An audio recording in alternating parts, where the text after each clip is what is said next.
March the 8th, 2022 meeting of the Commission for Historical and Architectural Preservation for the City of Baltimore. First thing you should do is our roll call to confirm we have a quorum. Eric, will you please call the roll? Yes, Chairman Liebel, Present. Commissioner Powell, Present. Commissioner Bryant. We will catch up with him. He said he was going to be a few minutes late. Commissioner Dennis, Present. Councilman Bullock, Present. Commissioner Renan, Present. Commissioner Mosca, Present. Commissioner French, Present. and Commissioner Edwards.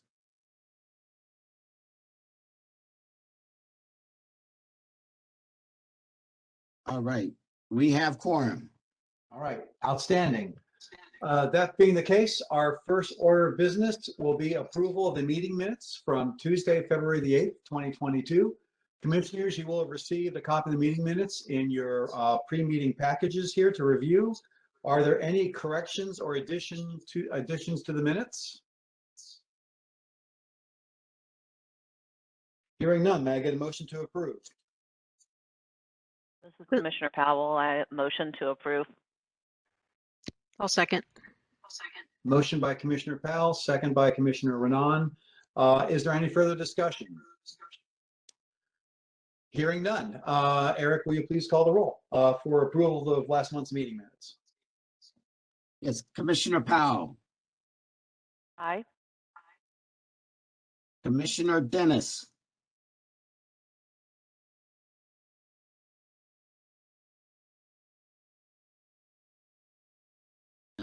Councilman Bullock,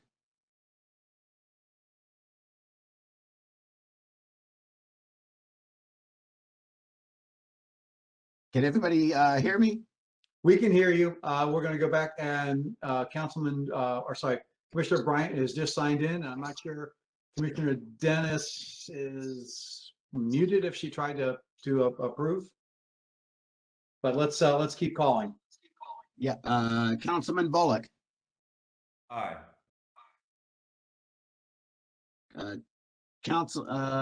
Commissioner Renan, Aye. Commissioner Mosca, Aye.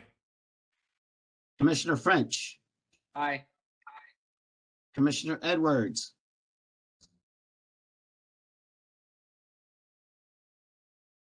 Can we loop back to confirm if Commissioner Dennis is still on? And if not, we can call on Commissioner Bryant also to approval of last month's meeting minutes. Yes. All right. The ayes have it. Our next topic is the consent agenda. We have 3 items for our consideration. 333 East Homburg Street in the Federal Hill Historic District. The request is to construct a rear addition. The applicant is Michael Knopfel. Staff reviewer was Tyree Charlius. The next item is 1904 Mount Royal Terrace in the historic Mount Royal Historic District.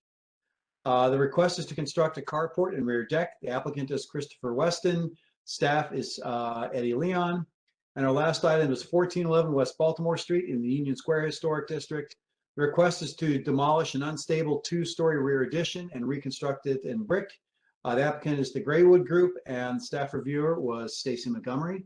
Commissioner, you've received all these items in your package and have had the opportunity to review them.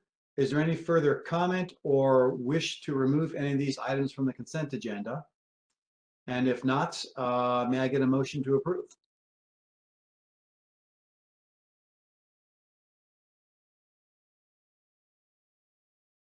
Motion to move the consent agenda will be greatly appreciated.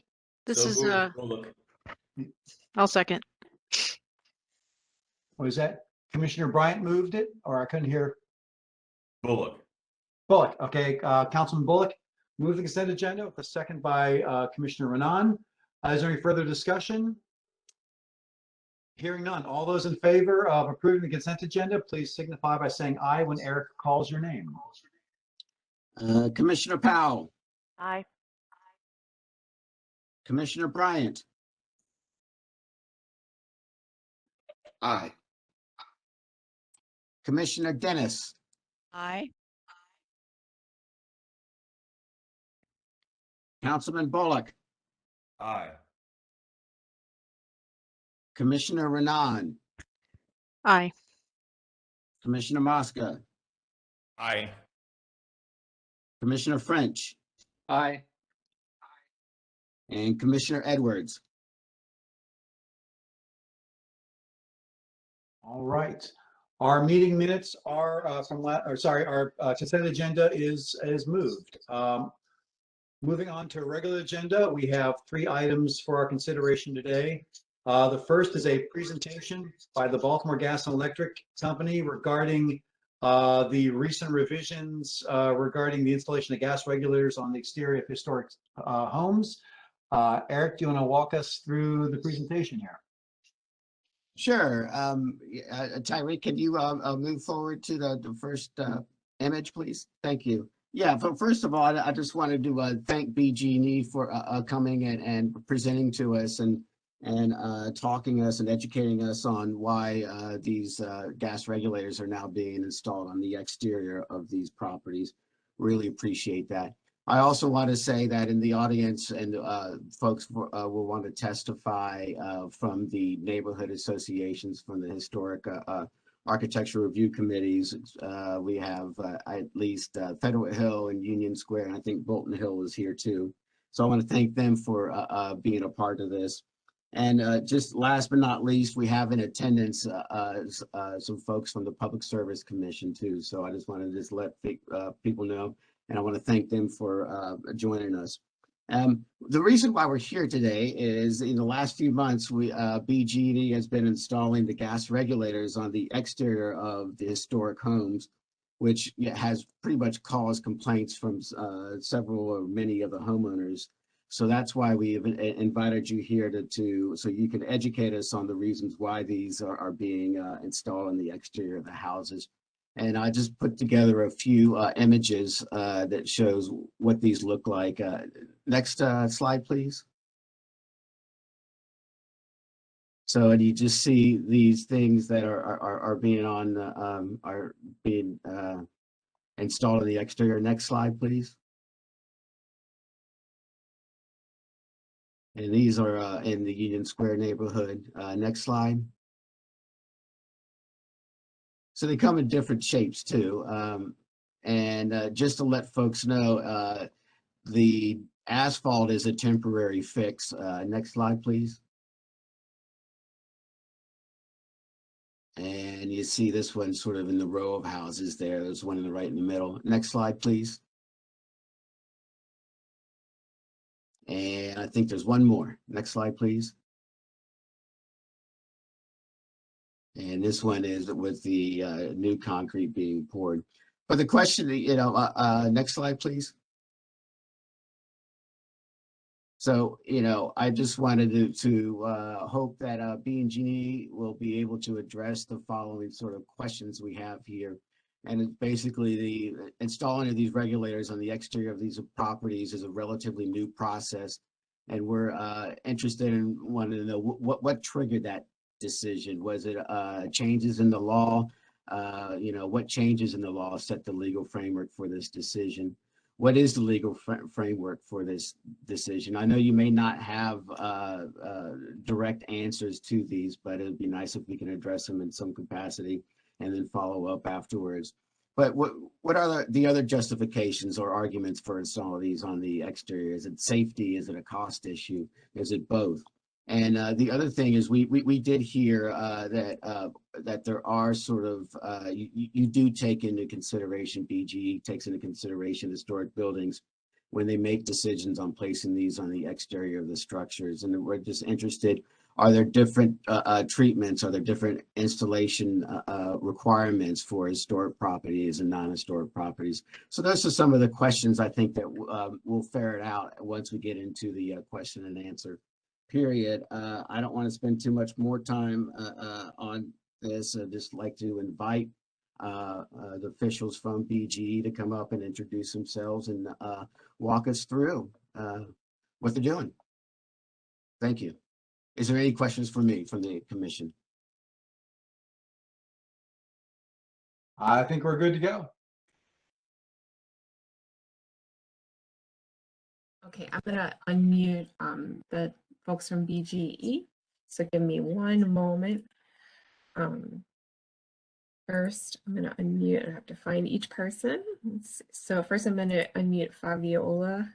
So, and you can each unmute yourself. And he gave me the rest of the team. So we'll go ahead and speak, and I'll unmute the rest of the team. Hi, Stacy. Can you hear me? Yes. Hi. Go ahead, and I'll unmute the rest of your team. Okay. Okay. Good afternoon, everyone. Thank you so much, dear members of the Commission for Historical and Architectural Preservation. My name is Fabiola Donato Galindo, and I'm an External Affairs Manager with Baltimore Gas and Electric. I thank you very much for the opportunity to appear before the Commission today to discuss the topic of BGE's gas infrastructure upgrades to ensure the continued safe and reliable delivery of natural gas to our customers in Baltimore City. BGE has the responsibility of upgrading and maintaining our gas and electric systems to ensure we provide our customers with the safe and reliable service they expect and deserve. We deliver gas to more than 655 customers throughout Central Maryland. BGE continues to provide improvements to the electric and natural gas systems through our multi-year customer relief and energy infrastructure investment plan approved by the Maryland Public Service Commission in December 2020.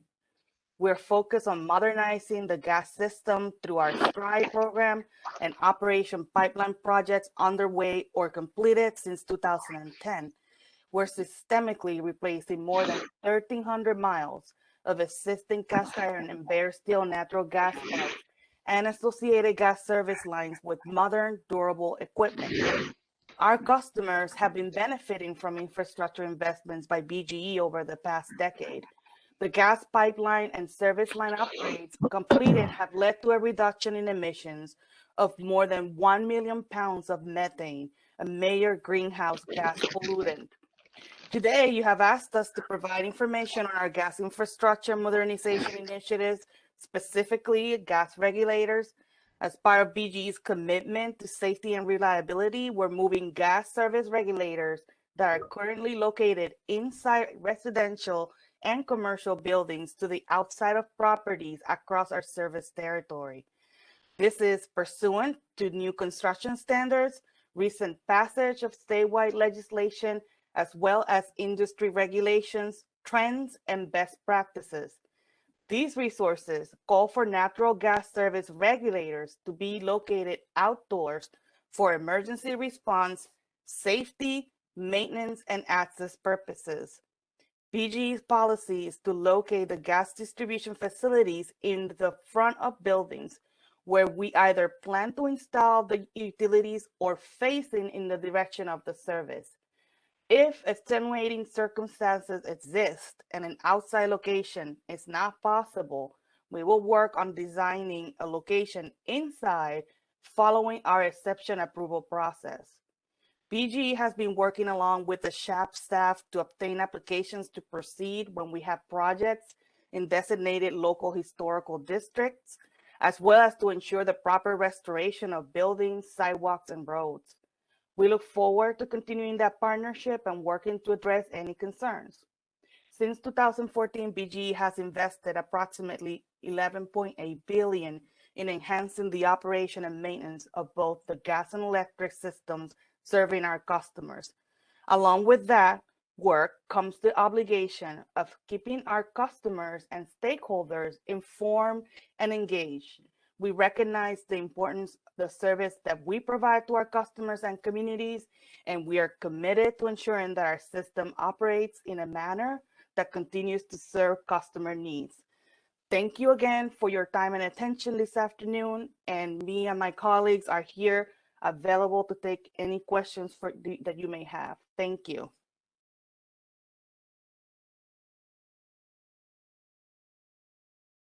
All right. Commissioners, do we have questions? I know one of the questions I have is referencing the fact these were new construction standards, which makes complete sense. New construction, you're doing that. However, we're talking about existing structures in historic districts, and there seems to be an exception procedure for that. Is the reason why we are not more typically going to the exception procedure to allow the regulators to remain indoors, where they're not having an impact on the exterior of these historic structures? Hi, can anybody hear me? I want to make sure somebody can hear me. Okay, great. Thank you, Commissioner. This is Corey Summerson. I'm the Director of Engineering at BGE. So great question. So the exception process really is about if there's not physical room that we can actually install the regulator. So as Fabiola laid out, right? So the changes are, resulting from different aspects. One is legislation changes, industry trends that are really trying to move gas equipment outside of the building as much as possible for safety. And so with this, right, as we're coming through and redoing the gas lines into the existing homes, our intent is to bring out the gas equipment as well. If sometimes we won't be able to bring the meter out, but at least trying to bring the regulator to the outside for as much safety as possible, right? To make it more safe than it currently is. The exception process really, when it comes to historics, is really limited to the National Registry of Historic Buildings within the state of Maryland. And with those, they could apply for an exception. So for historic areas, the exception is not there. It really is about constructability and being able to place the regulator outside of the home. If it can't be safely put outside, and then, right, we would have to put it on the inside along next to the meter. Well, You raised a couple of interesting topics, one of which is, a lot of the work you're doing is actually as National Register Historic Districts. So that, they are properties that are on the National Register, not individually listed, but as part of a National Register district. So I would think that would qualify because they are and are listed. But the other question I also have is, you have both the regulator and the meter. From the images that Eric showed earlier, the regulators are relatively modest in scale compared to the meters themselves. Is a potential consistent compromise to place the regulators out on the outside to achieve your safety concerns, while still placing the meters on the inside to minimize the visual impact of the gas infrastructure on the buildings? Right. So two things. I want to clarify one of my earlier statements. When I said, it should have said landmarks, not homes. So it's an actual landmark when we talk about the National Registry. Thank you for clarifying. Okay. The other piece, right? So when you talk about, so in a lot of cases there probably will not be enough space, and that's where the inspectors and the construction crews will be working with folks about what's there and what can be done.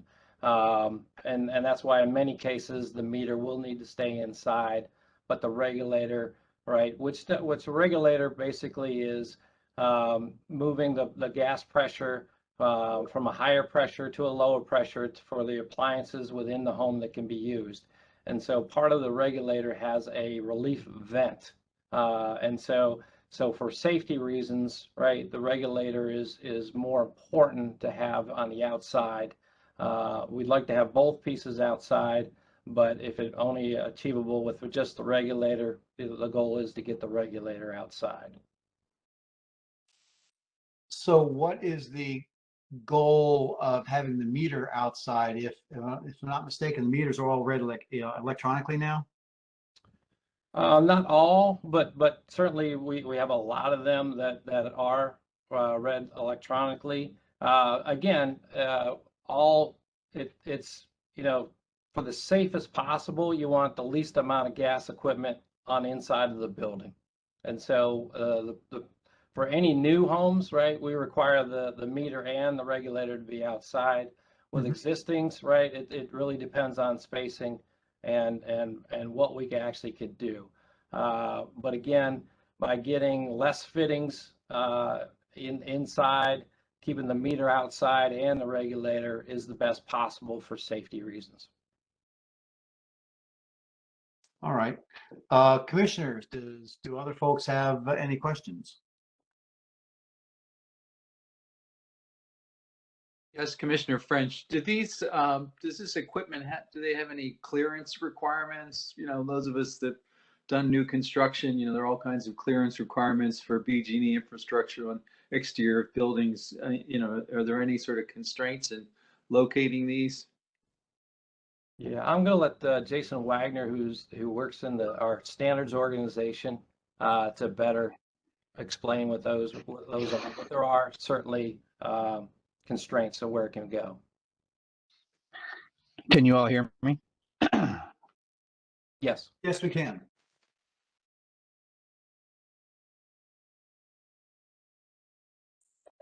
Please proceed. Okay, so black on the mute button is you can hear me. Is that correct? We can hear you right now. All right, thank you. So in reference to your question about clearances from things out on the outside of the building, yes, we do have clearances that we have to meet from intakes, things that are combustible, things that, you know, can create certain temperatures or arcing and so on. So for instance, if your fresh air intake from the fresh air intake for your furnace is outside, you obviously don't want to have a gas meter right next to your fresh air intake for your furnace. So we do have standards that we have to meet as well for placement of meters and regulators outside, yes.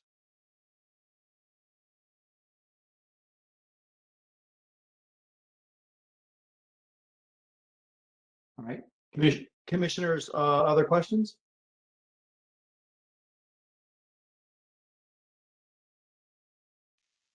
I would go back to observing that the regulators seem, you know, it seems to be prudent to have the regulators located outside for the gas venting reasons you mentioned, although I believe also you can use a snorkel to poke out if need be, so the gas is always vented to the exterior. But once again, you know, is it possible to craft a policy that rather than only when the space is not available, but you know, that the meter could be relocated indoors to maintain as minimal a presence on the building as possible, and would that minimize the visual impact of all these meters on the historic resources we're talking about here?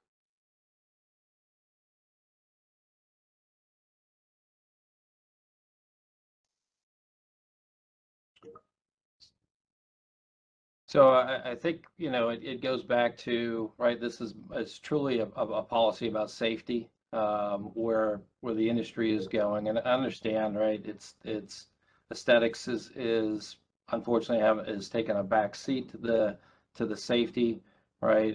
It's one to have the equipment on the outside as best we can. And there's going to be many locations where the meter may not be able to come outside. The vast majority, at least the regulator, should be coming outside. And again, it is for safety. One is where the equipment is accessible to emergency responders as well, that there's an easier shut off having it outside the home. And, you know, understand the questions and the concerns.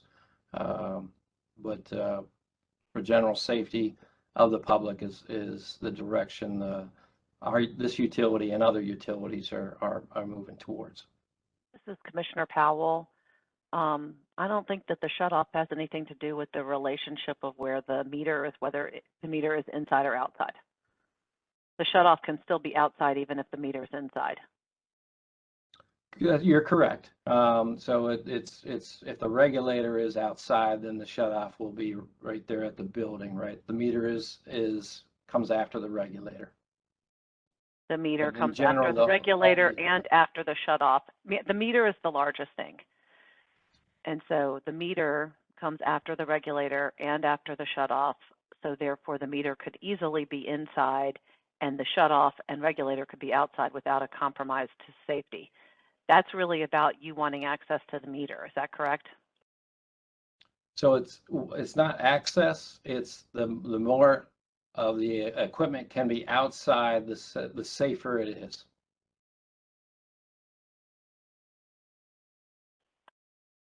Commissioner Powell, I don't think that the incremental amount of safety that's enhanced by putting the meter outside the building, I think we would have to see what specifically that means. That logically it's not that.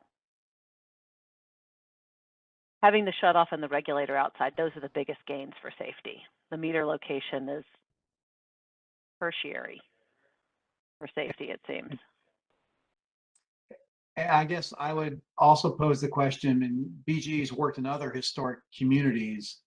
Have you developed other procedures or policies to work within historic districts and on historic structures? Like I said, if it were a landmark building, you have a different set of rules and guidelines. Is that something that could be adopted for our, historic communities? Because this can't be the first time you've been asked how to minimize the impact of the equipment on older buildings. So I'm gonna turn over to Mr. Nelson, that's joined us, that has been involved with managing the crews out there. Now, some of this, right, this is the beginning phase of the policy and standards that we are doing here. The standards have been there for a while, but the policy about moving the regulator specifically where we can, the meter as well, right? That is fairly new policy change, but I'll turn it over to Kevin to see if he has anything to add. Thanks, Corey. This is Kevin Nelson on behalf of BGE. Am I heard and understood? We can hear you. Thank you, sir. So as a matter of practice, because of, let's to level set here, the vast majority of the historic districts where this is likely to be an issue are row home type communities, right? That's the ones under consideration today in Federal Hill and Union Square and other places. As a matter of practice, the meters there don't have the physical space to be moved outside. So we can sort of, at least for those examples, put that to the side. In terms of things we do to manage the aesthetic impact, right? I think that's the first one, is that largely in those urban neighborhoods, the meter isn't.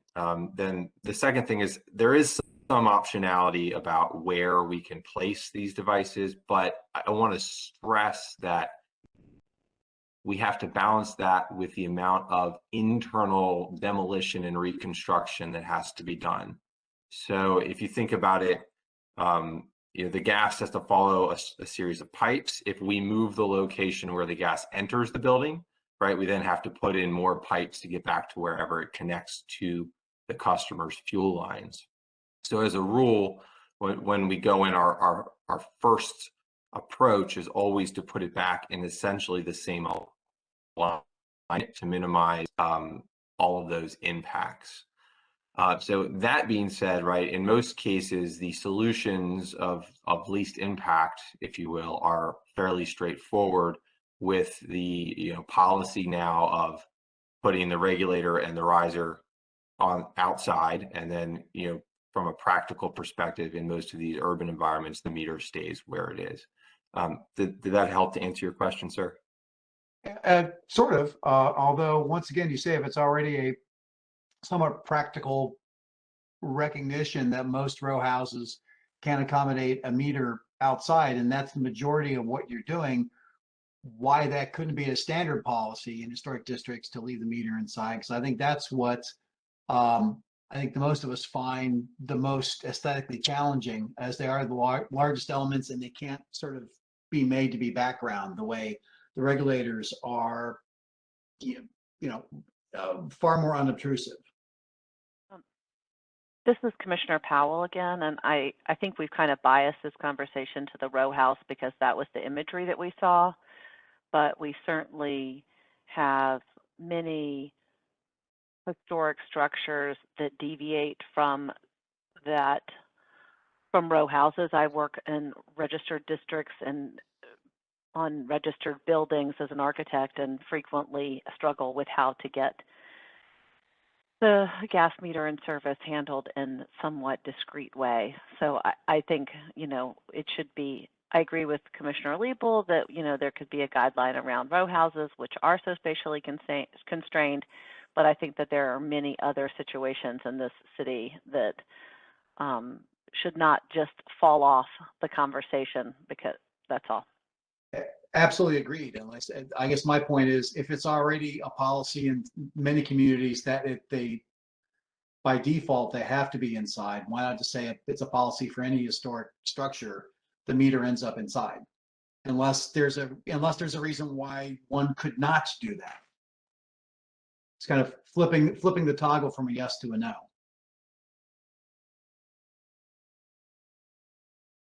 That sounds great. Yeah, I'm still going to say that our policy is where we can move the equipment outside. We're going to move the equipment outside for safety. As Kevin mentioned, a lot of these, right, it's not going to be possible to have the meter out. And then the bigger goal is the regulator. But still where we can, right, we would like as much of the equipment to be on the outside. All right, then going down that path, are there different types of meters? In fact, everything is all digital now, rather than having the, football plus size, meter. Could it be a modest size, box the size of, size of a credit card that is measured, that said it electronically communicates, but doesn't have, large dials on it and things like that? Are there different options for meters? There currently are not, right? And so, we are looking at newer meter technology that's going to be a few years away that do have a smaller footprint. But today, the meters use bellows and they need to be of certain size to be able to handle the gas and do the measurement process.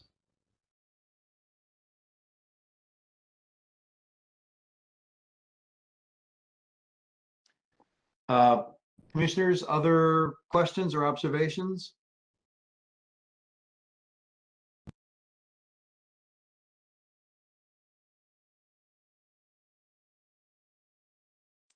All right, I'm not really hearing anything. It sounds like I want to thank you for coming and sharing your positions on this, and certainly appreciate the desire for safety. It is challenging though because of the impact that the infrastructure does have on these older buildings, and would look to try and find ways, especially moving forward, collaborating with staff to as individual permissions are granted on a building by building basis, that we take what steps we can to minimize the impact of the gas infrastructure, and when they become available, and it'd be nice to have a timeline, and if you're actually exploring new technologies, when we could anticipate meters with smaller, less obtrusive footprints could be introduced into the conversation here.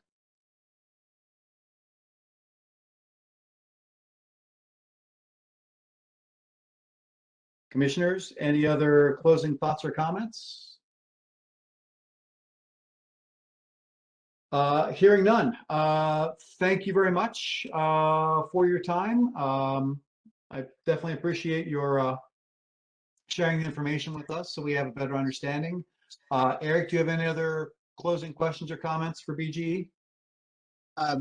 Not for BGE. I just wanted to say we do have on the meeting several folks from the neighborhood which would like to speak. Absolutely. That'd be great. Stacy, if you could start unmuting people then. Yes, and I'm sorry, first I need to go and mute all the folks from BG and E, and I'll ask Fabiola if you can, or someone from the BGE team, if there's a question that you would be the right person to answer, to please let me know. All right, well, I'm gonna leave you guys unmuted. I'll leave you unmuted, actually. I think that's gonna be, I'm sorry, it's one list to find everybody. Okay, so first, we have about 5 or 6 folks who have indicated they want to testify, and we will start with Cindy Tapp. Let me find Cindy. Okay, Cindy, you've been unmuted. Thank you very much. I do appreciate the opportunity to speak. I did supply written testimony in advance that I addressed to Mr. Holcomb and Ms. Radcliffe, so I would appreciate if you would give me the opportunity to simply read that. And I do think the basis of my testimony really is all about the impact here that is not specifically relegated to the installation of the meters and the regulators themselves, but the impact that your work and your work crews have had into the community and the lack of engagement with our communities, such that many of our complaints and our concerns have gone unresolved for months. So that said, at the end of it, I do have a question with regard to safety. I do want to thank Ms. Donato Galindo for speaking to your commitment to keeping us informed and engaged. And as a result of my testimony, I'm hoping to see that increase a little bit. And I feel that most of it, as a result, is my testimony is going to be addressed to the crew manager, Mr. Kevin Nelson. So if I may, if you would indulge me, just as a resident of the Union Square Historic District for over 30 years, I've seen and have been part of many people working tirelessly on the restoration projects that are consistent with the Department of Interior standards to maintain the integrity of Union Square. So I would like to take issue with the statement that this refers, historic districts are really only about the monuments themselves, because many of us live in contributing structures, have had the benefit of the tax credits associated with historic districts, and work tirelessly to maintain the integrity of our structure, understanding that we're in fact contributing to the integrity of the district itself. It's always a labor of love, and it's never a cheap endeavor. And we do this knowing that there is going to be little return on investment by conventional standards. We know what the real estate market is in Baltimore City. We do this against a backdrop of the constant onslaught that is Baltimore. And we know what we're up against, and we know that not everyone feels this way. And right now, I feel that we're up against a corporate giant that thinks that you can frankly march through here with impunity. And it's my hope today proves them wrong. Given the significant breach of even the most basic work protocols in one of the most intact historic districts in the country, their tactics raise concerns about their ethics in working what is in also one of the most economically distressed neighborhoods in Baltimore. And I feel that it speaks loudly to more serious concerns over environmental and social injustices at their behest in a swath of Baltimore's black butterfly. In my testimony, I've provided a link to an article that describes what that black butterfly is, if there's anyone left that doesn't really know what that is. And I challenge BG&E to do a deeper dive into how you actually do really work with minority neighborhoods, and to do a comparative analysis to determine what a typical job site looks like, how outreach is conducted in more affluent zip codes, and share with us the benefits of that analysis and identify a better and more sustainable way forward. For example, we have complained for months that portable toilets have not been set up for work crews. And this is so simple and so basic. I feel it's actually shocking that we're actually talking about this, but in complete violation of OSHA standards. And I've cited the regulation and the link to that. We've seen work crews on multiple occasions simply urinating in the neighborhood everywhere, including along our walls and along the fences of our properties. And these complaints go unanswered. And this is very simple. You don't have portable toilets. You don't have portable toilets installed for your own work crews. I'm not excusing them either, but there's no excuse for any of that. They're everywhere. Folks are everywhere, just kind of treating our neighborhood like an open toilet. BG&E's work crews use bullying and intimidation tactics regularly.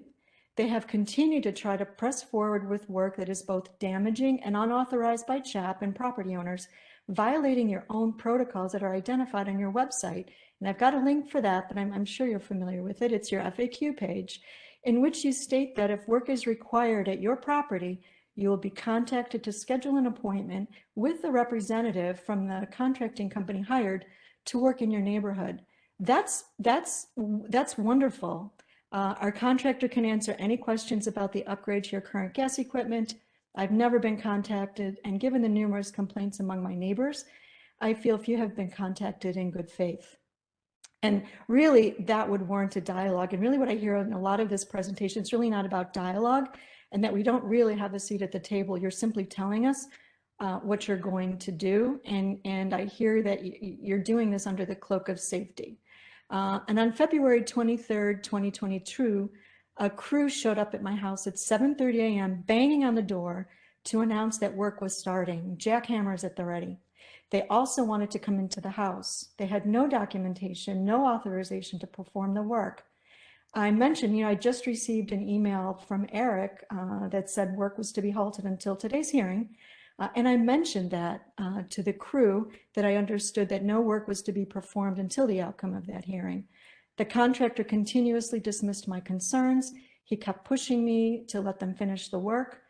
By the time I was able to speak to them, there was already a 7-foot hole in the ground that abuts my 1870s marble staircase. And he followed up by saying that a supervisor would call me within 45 minutes, but that never happened. I also felt this was a bullying tactic to simply push me forward to do the work.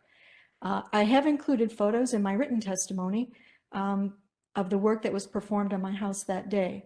They filled the hole with asphalt, as he indeed threatened he would, without performing the work, which was at my request. The asphalt patch is in accordance with your standards, and I see that, but in which you also say you'll come back and fix it properly later. And some of the photos that you show indicate that you may in fact do that, and I want to hold you to that. But in addition, I am requesting that an analysis of potential structural damage be performed on my staircase and the foundation, and the same for all of those that have complained of damage throughout your project boundaries.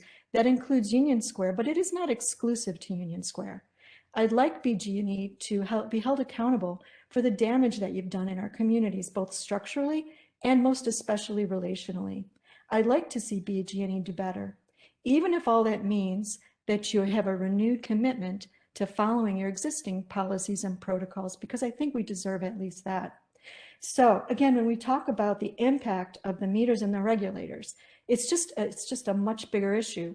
For example, rerouting of the buses, jackhammering right up at our foundations. We've had people complaining about plaster falling off the walls. We've asked you to be sensitive to the historic nature of the entire fabric of the community, that these buildings can't sustain this at the level in which you're working. And the gentleman that showed up at my door literally said, "Hey, I'm just here with a jackhammer and digging a 7-foot hole."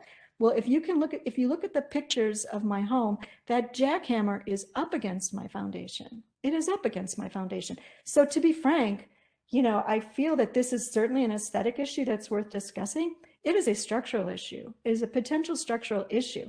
And I want it out now in the record, because 6 months from now, when we all start to see evidence of that structural damage, I don't want people wiping their hands clean of this. And again, this is endemic throughout your project boundary. Baltimore is an ancient city by American standards. So yes, we are a row house culture. And while maybe we're not the overwhelmingly row house, where you're working right now, in the area in which we're talking about right now, is overwhelming row house structures, at least 150 years old, that really cannot sustain the damage from constant jackhammering.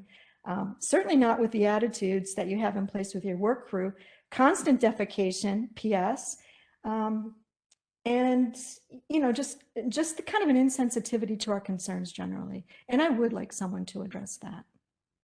Thank you. And also with regard to safety, my final question is, because we're so exposed and because we're so close to the street and these regulators and meters, whether they're internal or external, I actually do feel it's a safety issue. I can't tell you how many times since the time I've lived here, that cars and buses have, crashed right into buildings. What happens if one of these gas meters is struck, whether it's vandalism, whether it's an accident? What is the implication of something like that? And I would appreciate if you could address that as well. And Thank you. thank you very much. And first of all, any further questions from the commission?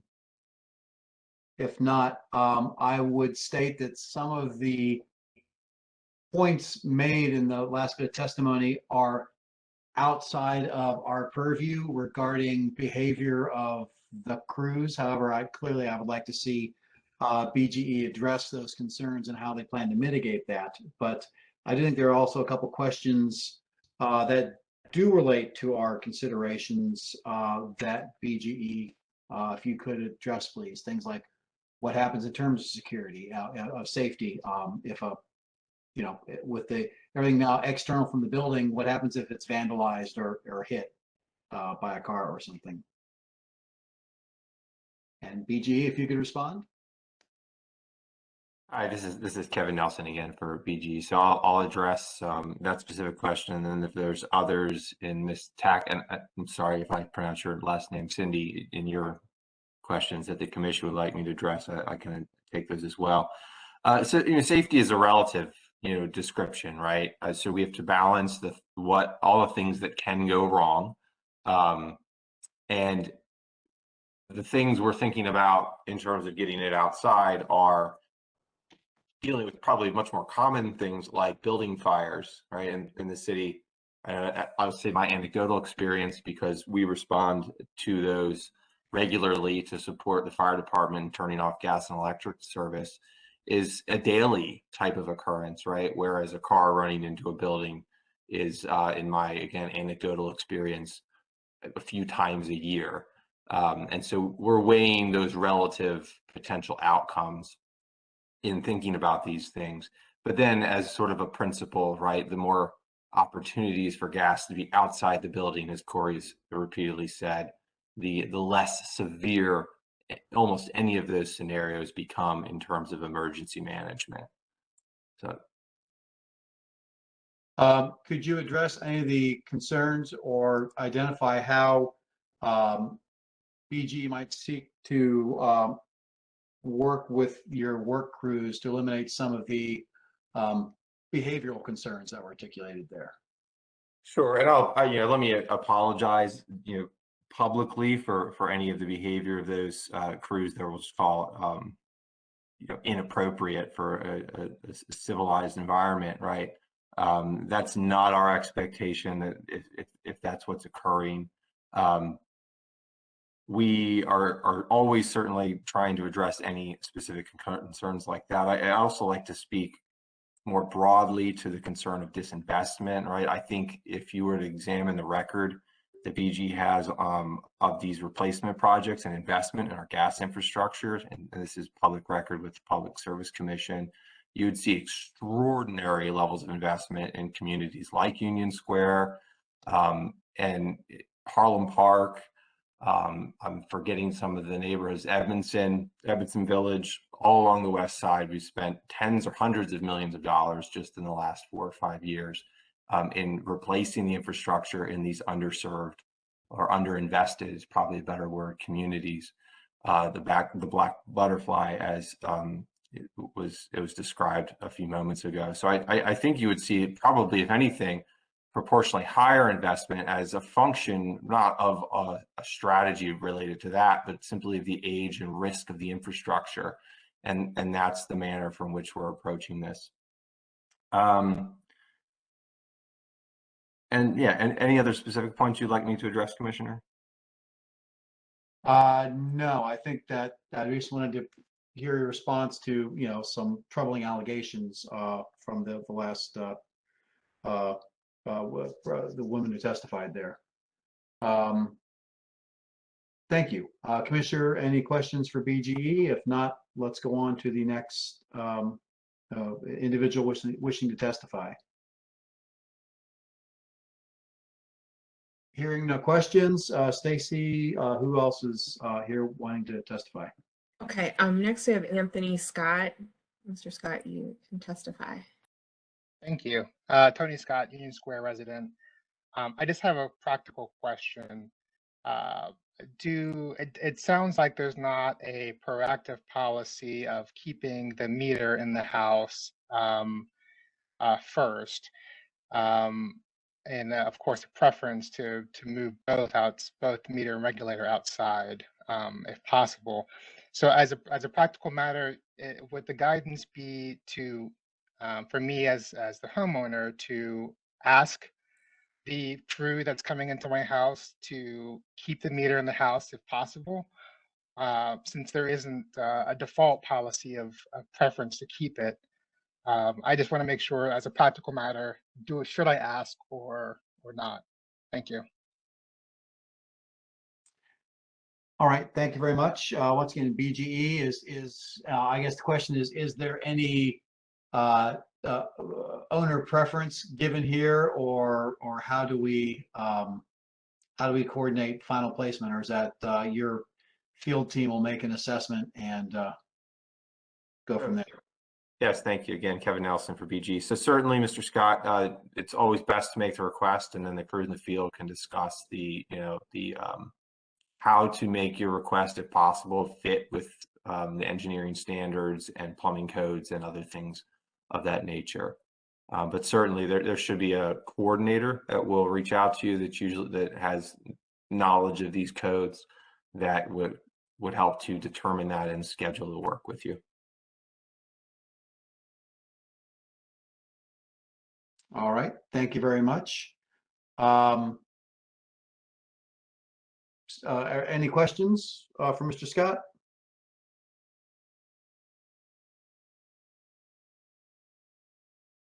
Hearing none, thank you very much.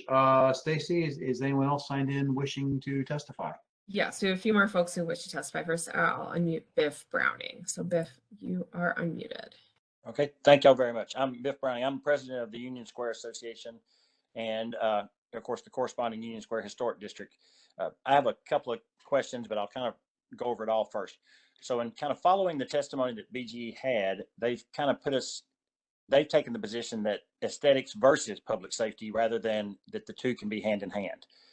We do understand that they are not moving any of the meters outside of our houses in our district. None have been moved. I want to be very clear. That's not an issue for us here. What has been of concern to us is in our first 3 blocks across multiple streets going north and south, everyone was installed internally, the regulators. And it was very clearly explained to us that all they needed was the venting outside to make it safe. So if there was ever a gas leak, it would vent outside. The cutoff valves were installed in the sidewalk out in front of the street. So we understand that addresses any concern they were talking about, so that firefighters or any other emergency officials could then cut off gas to a house externally. We completely support that. It's below ground level, does not impact the aesthetic of our neighborhood. It is these regulators that now, some reason they have changed, and we do not believe it to be a new safety policy. We believe it to be a cost policy, because from some of the subcontractors, it was explained to us, it shaves anywhere from a half hour to an hour off an install if they can put it externally rather than have to go into the house. To us, it is much better from our aesthetic view, because when they put it inside, they use the existing below ground gas pipe that already comes into our house without having to chop up our sidewalks and do all the things that Ms. Patak was explaining that seem to contribute to damage to our structures. And they just come in and hook it in, because they did this in my house. They hook it in below the meter and it goes in the wall. So the only you need is just a little 1-inch hole that goes out to vent. Very minimal impact on us. For some reason they changed now. Now in these new houses, they're adding now these 2-inch to 3-inch holes to put these out. Plus they have to tear up all the sidewalk coming across in front of your house to put this regulator outside. The regulator is unprotected and at risk from the car crashes coming on. And this is not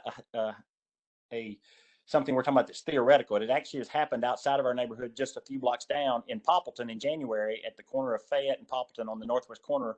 A whole block had to be evacuated for a gas leak that was caused by a car jumping the curb and hitting one of these external regulators. So while I do appreciate that he's giving a statistic for the city that there are more house fires than there are cars jumping, the reality is in our neighborhood, there's been more damage already from this happening than there has been from fires that they've needed to be outside and cut them off. As a matter of fact, I met with the fire department in our neighborhood yesterday, And they said, while since they had not been installed till recently, there is not a historical data of this being a problem. They're seeing a huge increase in the number of calls they're being hit for outdoor regulators being hit, and they're having to check to see if they're gas leaks. So we see that if they truly are wanting to do this for public safety, they would agree with us and continue to do the internal install for the regulator with the venting out, so that both inside our houses were protected from gas leaks with the venting, but externally we're protected from any of the random acts of damage that could occur from car drivers, vandalism, and all that, as well as protecting our aesthetic value. They don't have to be at odds. I have also gone around to many of our neighbors' houses and seen that exactly what they were referencing. People have had not only cracks in plaster, they've had plaster actually drop from the ceilings in the front of the walls. They've had the marble steps at the front of our houses are being shook apart. And that is not a small repair, because it involves getting out a Bobcat or some larger piece of equipment to be able to dismantle those steps, reassemble them back together. It usually runs in the $6,000 to $10,000 price range. And the vibrations they're doing because of not looking for sensitive construction methods in a historical district, it is doing great damage to our homes that they seem to be taking with just disregard by claiming, oh, it's for the greater public safety, when all things point to this does not make us safer. This makes us at more risk, as well as damaging our investments. And with that, I'll conclude, because my neighbors are doing an excellent job of making their own points. But I would ask for some response about how they think this external regulator would make us safer than just the venting alone. And also not to use an answer of a one size fits all, because I do understand that what might work in Montgomery County does not work in Baltimore City. With older buildings closer together and narrower sidewalks, you're not able to put the gas infrastructure at the rear of a building where it's protected from this. These are unique cases in these historic districts and in the city environment. Thank you. All right, thank you very much. Commissioners, any questions for the individual who just testified? And if not, if BGE could respond to a couple of questions that were raised.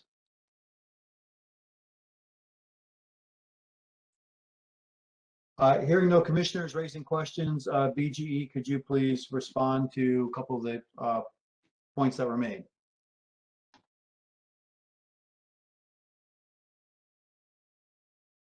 Come off mute. So this is Corey Summerson again. Again, it is right the overall safety, right, that we are looking at from our evaluations, right, that right, and talking with other utilities and legislators, right, that this is, moving the gas equipment to the outdoors is the policy that we are enacting. There's always going to be cases, one-offs, one way or the other, but as a general policy, that we are moving the equipment to the outside of structures. All right, thank you very much. Stacy, is anyone else signed in to testify? Yes, there are a few other people signed in to testify. So next, sorry, I'm looking for Thomas Holmes. Let me go find Thomas here. Okay. And Thomas, you've been unmuted. Yeah, thank you, Commission. So I don't want to repeat all the things that were previously mentioned. Cindy Patek had a very powerful statement, and we've probably laid out the safety issue. And I would like to see what Corey just said. I would like to see the safety analysis, because to us as residents living here in this historic area, and we chose this for a reason, to live in Baltimore City, because we liked the historic beauty of this neighborhood. We are very invested, not only financially, but also emotionally. And so I would like to see the safety analysis that was done to have more quantifiable figures of merit to kind of go over this. I personally think, having lived here, having seen the number of car accidents where cars slid up on the sidewalk, this was pre having the regulators outside. I would like to see that. And I perceive that vis-a-vis fires as a hazard. And to the commission, I wanted to clearly delineate between the meters and the regulators. And I do take objection with the assertion that was made that the regulators on the outside are less intrusive. The examples shown in the staff presentation were the more benign one. There are some very visible and quite anesthetic examples of these meters outside.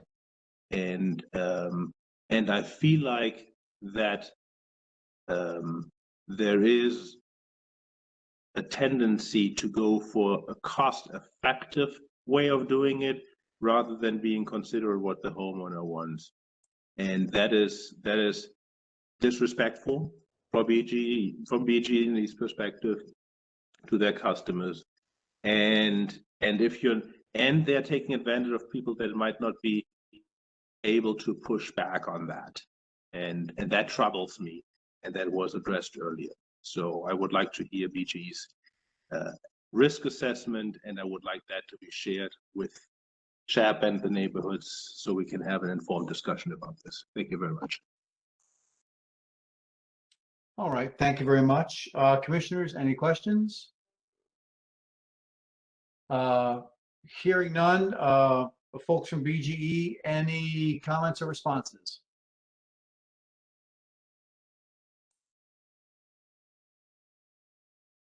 So Commissioner. Go ahead. Go ahead. I was going to say there is something publicly available already, Mr. Hams, that if you care to, you can examine. So much of this policy shift came out of an incident that the NTSB investigated, and one of their recommendations, which the legislature here in Maryland, the General Assembly, has shown their support for, is this policy of installing regulators outside. So, that's readily available. It's, obviously a well understood, recognized national safety organization that has done their own investigation, made it public, and helped to drive this policy decision. So I would point you to that as a resource to learn more about the background. If you indulge me, give me a brief cliff note on that one, please. On the incident that they were investigating, is that your question? Yeah, I thought that was clear. I'm sorry, I just don't have the best connection. Yeah, so it was in Silver Spring, Maryland. I couldn't quote the date offhand a few years ago, and essentially a regulator that was inside failed in a way that vented the gas into the building, and the building, had a fire and explosion and a loss of life.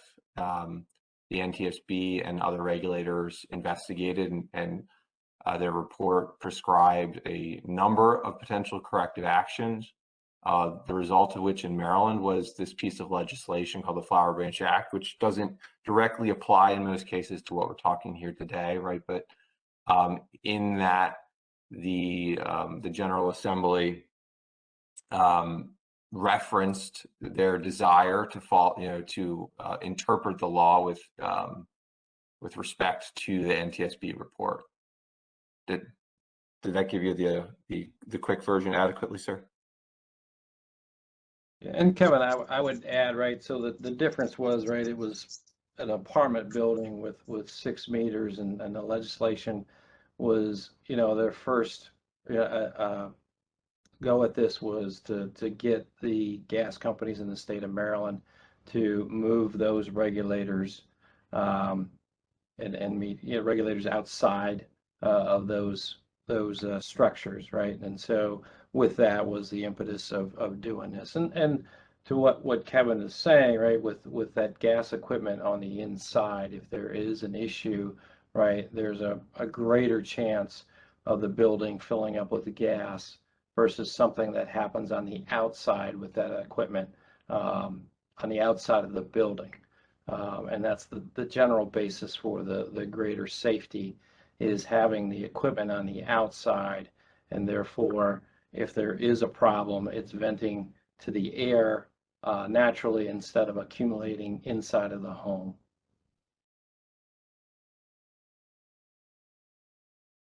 All right, thank you. Thank you for those additional clarifications. Stacy, who else is signed in to testify? Okay, next is Beth Whitmer.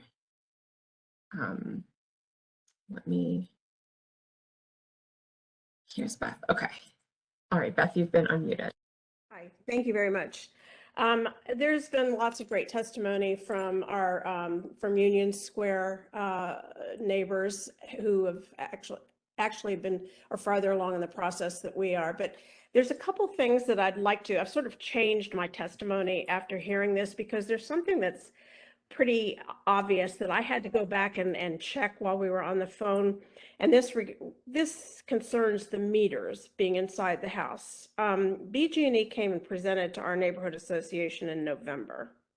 And as a follow-up to that, I sent a clarification question to Julie Ratcliffe on December 31st. And basically that question was, where there seems to be some neighbors questioning whether or not the meters will go inside. And Julie's response was, as we communicated in the meeting, there is no intention to put the meters inside the house. We are talking about the regulators. So I think that things have clearly changed in a couple of months, because there has been no discussion thus far about the meters.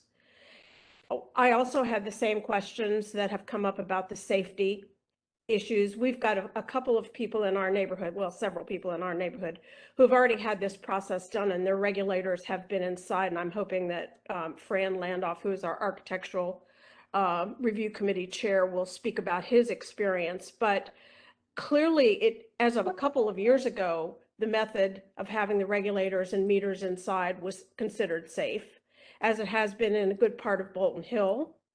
And I'm hoping Neil Friedlander will talk a little bit about that, and in Union Square. So I really am a little dubious that safety is the overriding driving issue here. I understand we all want safety is a high priority for all of us, but to completely disregard aesthetics is really not acceptable in my view.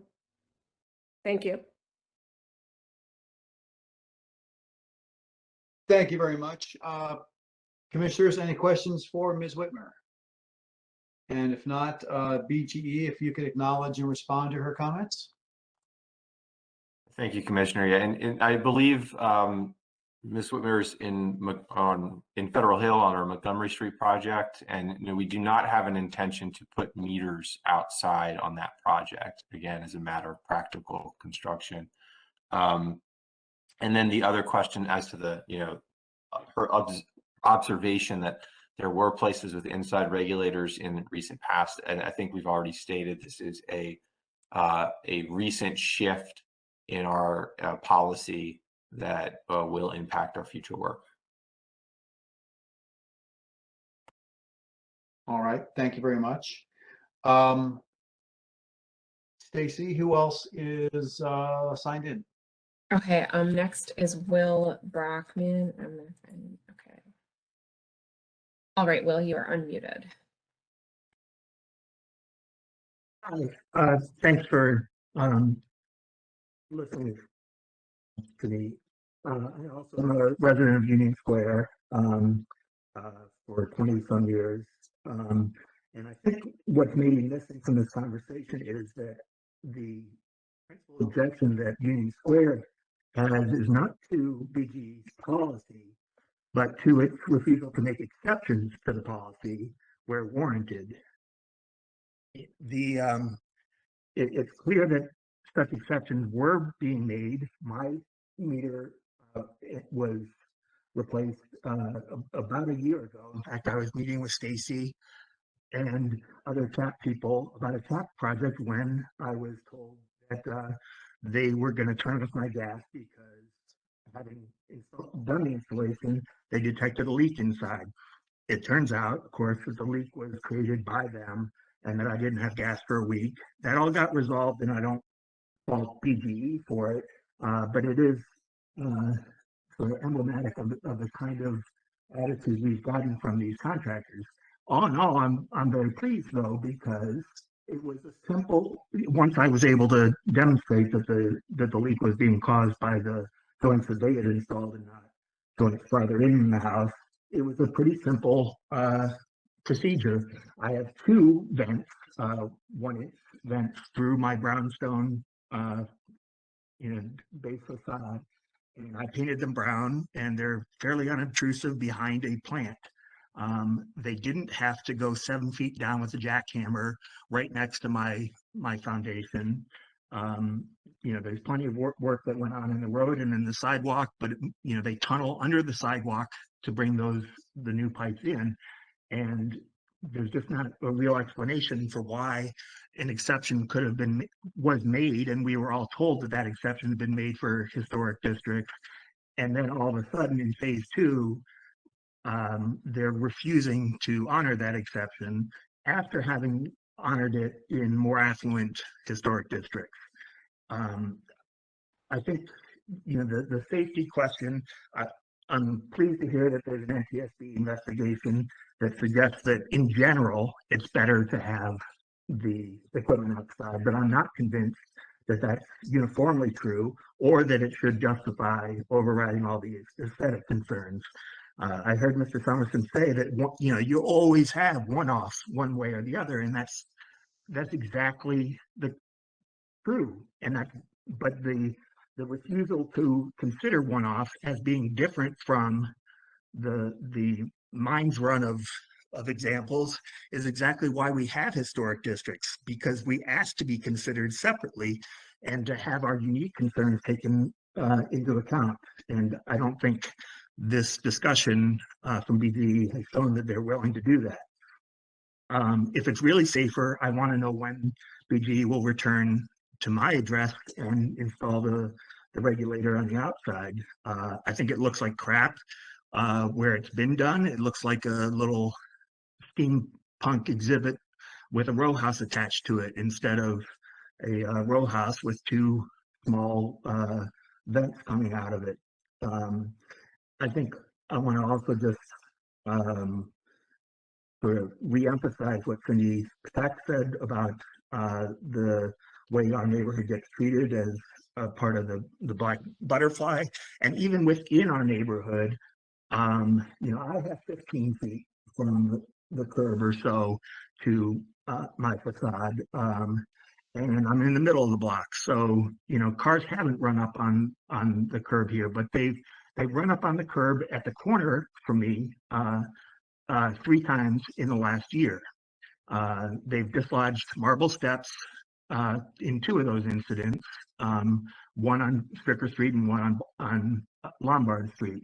2 weeks ago, someone fleeing police ran through the intersection at Pratt and Calhoun, I believe, and took out 3 sets of stairs. If the only reason that block has not been done yet, I understand, is because the fire department had asked that it be halted while they continued to investigate the fire that killed 3 firefighters 1 block from me. The CHAP staff are probably aware of the accident that occurred at the corner of Baltimore and Calhoun that took out the iron post at the corner at 1401 West Baltimore. So these are not, unusual things, and I think the sort of offhand dismissal of people's concerns about whether the safety calculus is maybe a little bit different when you live 5 feet from the curb, as people on Lemon Street do, and they're leaving 4-inch holes for a 1-inch pipe, and then just slabbing, putting a lot of tar in it. So that's sort of like the black butterfly within the black butterfly. In general, I think the refusal to make exceptions here for an historic district is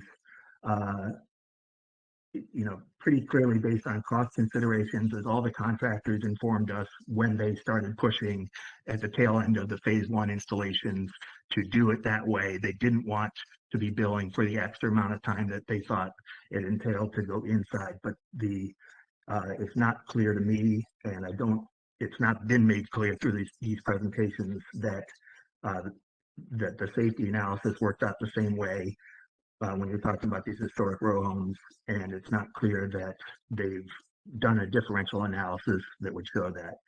And with that, I'll let others speak. All right, thank you very much, sir. Commissioners, any questions or comments of the gentleman who just commented?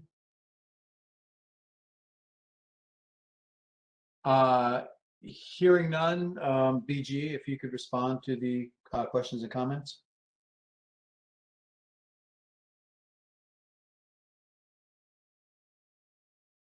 Yeah, so again, Go ahead, I heard Kevin. I had trouble hearing the gentleman. Okay, I'll do my best. I heard questions about the timing once again, right? You just dropped out if you're still talking right now. Excuse me, sorry, technical malfunction. So again, this is a recent policy shift, so we understand the confusion about people observing from one block to the next on how that has shifted. And then, Commissioner, if you could help me with other specific questions within there. I believe we've addressed many of the points already. If there's others you'd like me to address. No, other than to sort of acknowledge there seems to be a consistent theme of comments here we're receiving from the community. And I would encourage. Yeah, the other was the excuse me, sir. The other was the exception, right? So our exception process is really limited to places where it is not constructible to meet our standard of having the regulator outside. And these cases do come up where there's structures built onto the fronts of buildings and things like that that make it, from an engineering and construction perspective, you know, either impractical or in violation of some other, you know, code or regulation. So those are the cases where we are entertaining exceptions, and they're fairly infrequent. I would say that as a resident of a row house neighborhood, historic row house neighborhood, uniformity of the row houses is one of the features that ought not to be disturbed and ought to be a basis for an exception. The fact that you started doing it in a more historically sensitive way, shifted midstream when contractors felt that they weren't able to pad their bills enough, and then used a policy that you refuse to make exceptions to, except for landmarks and these other buildings. I think you could make more exceptions to complete the work the way you started it, or demonstrate that there's a reason that those exceptions couldn't be made.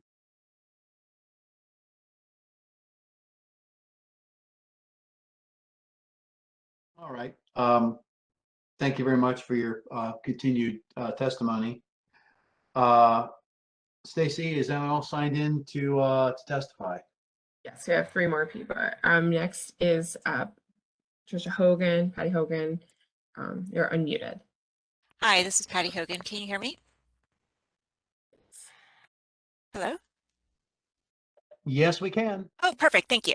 So I keep on hearing that this is a recent change, and that's just funny to me because less than 4 months ago, I had a new line and a new regulator installed in my house. So that happened in November, and I was told by the contractor when he knocked on my door, he said, "Oh, well, we can put it outside." And I said, "No, that thing is ugly." And he kind of giggled. He goes, "Yeah, it's ugly, but it's easier for us if we put it outside." And I said, "No, I've seen the CHAP ATP and you're going to put it inside my house." And he goes, "Okay, fine, that's fine. We'll put it inside your house." So I find it odd that all of a sudden from 4 months ago, these big regulators have to go outside. Meanwhile, it was just fine. I can't understand. And actually, Lemon Street was done before my house was done, and they put the regulators outside on Lemon Street and inside on my house and on my block. There's only one house on my block that has it outside. It doesn't make sense. And also, I lived in Silver Spring when that apartment blew up. That was an unvented line. So that's not necessarily the regulator. The regulator wasn't vented correctly, and that's what caused the blow up, not the regulator. So I also want to go back to what Will Brockman said, he said that when are you going to come back? If it's unsafe now, when are you going to come back to my house and put it back outside? I want to know that too. Thank you. All right, thank you very much. CHAP commissioners, any questions or comments? And if not, BG, if you could reply back to those comments. Sure. This is Corey again. So one, I want to make perfectly, it's a relative about safer, not versus safe, right? So the gas system has been out there for 200 years, and it is safe. It doesn't mean the incidents don't happen. There were multiple things, I think, with what went on in Silver Spring, and unfortunately, there was just another incident not far from the one that happened in 2016. I don't know if all the results have been found on that one yet. But clearly, right, as Kevin had pointed out, that the recommendations about the equipment being outside is safer. And throughout the industry, there are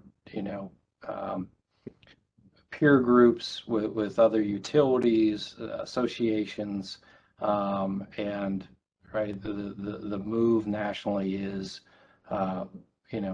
where possible, move the equipment to the outside of structures. So the other questions you asked about, right, there have been conversations, right, leading up to this with construction crews and folks internally, the engineering teams, on right, moving this policy forward. And so you've got where this transition phase has happened, where we've now said, okay, this is the policy going forward. It's been in the standards for a time here that hey, installations, the regulator and meter, if possible, right, and particularly the regulator, if it can be moved outside, should be moved out. And it's just been, in the last several months that it's okay. This is the policy. This is where we're going. The Flower Branch Act got enacted. It got plans were submitted from the different utilities back to the Public Service Commission on the different utilities programs on where they were going in response to Flower Branch Act. And at that point, we are coupling the move to get as much of the gas equipment on the outside of buildings moving forward. All right. Thank you very much. Stacy, who else is signed in? Hello. Okay, next we have Fran Landoff. Let me find Fran here. Okay. All right, Fran, you've been unmuted. Hi, I did have my hand up. I put it down because other people addressed it. I mean, the last woman had her regulator installed 4 months ago on the inside. I had our house renovated about 3 or 4 years ago, and they had to put a new gas line in from the street, and the meter and the regulator was installed inside. So I understand it's rather convenient that BG&E has changed this policy to put all the regulators on the outside within the past 3 or 4 months, a few months before they have they're starting the big project in our neighborhood. So again, my regulator and meter are installed on the inside of the house. They came through our street. And the one thing that they did is they installed vents. They installed regulators and vents from the inside to the outside of the house during that phase of the project. And again, as the woman said who testified last, that was the reason for the failure in the apartment house in Silver Spring, that the regulator didn't have a vent to the outside. All right, thank you very much. Commissioners, any questions? Hearing none, BGE, is there any additional clarifications or responses you'd like to offer? I don't believe there's a question in there, Commissioner, unless there's something specific you're looking for. I was seeing it more as commentary than questions. I would agree with you on that. Stacy, who else is left?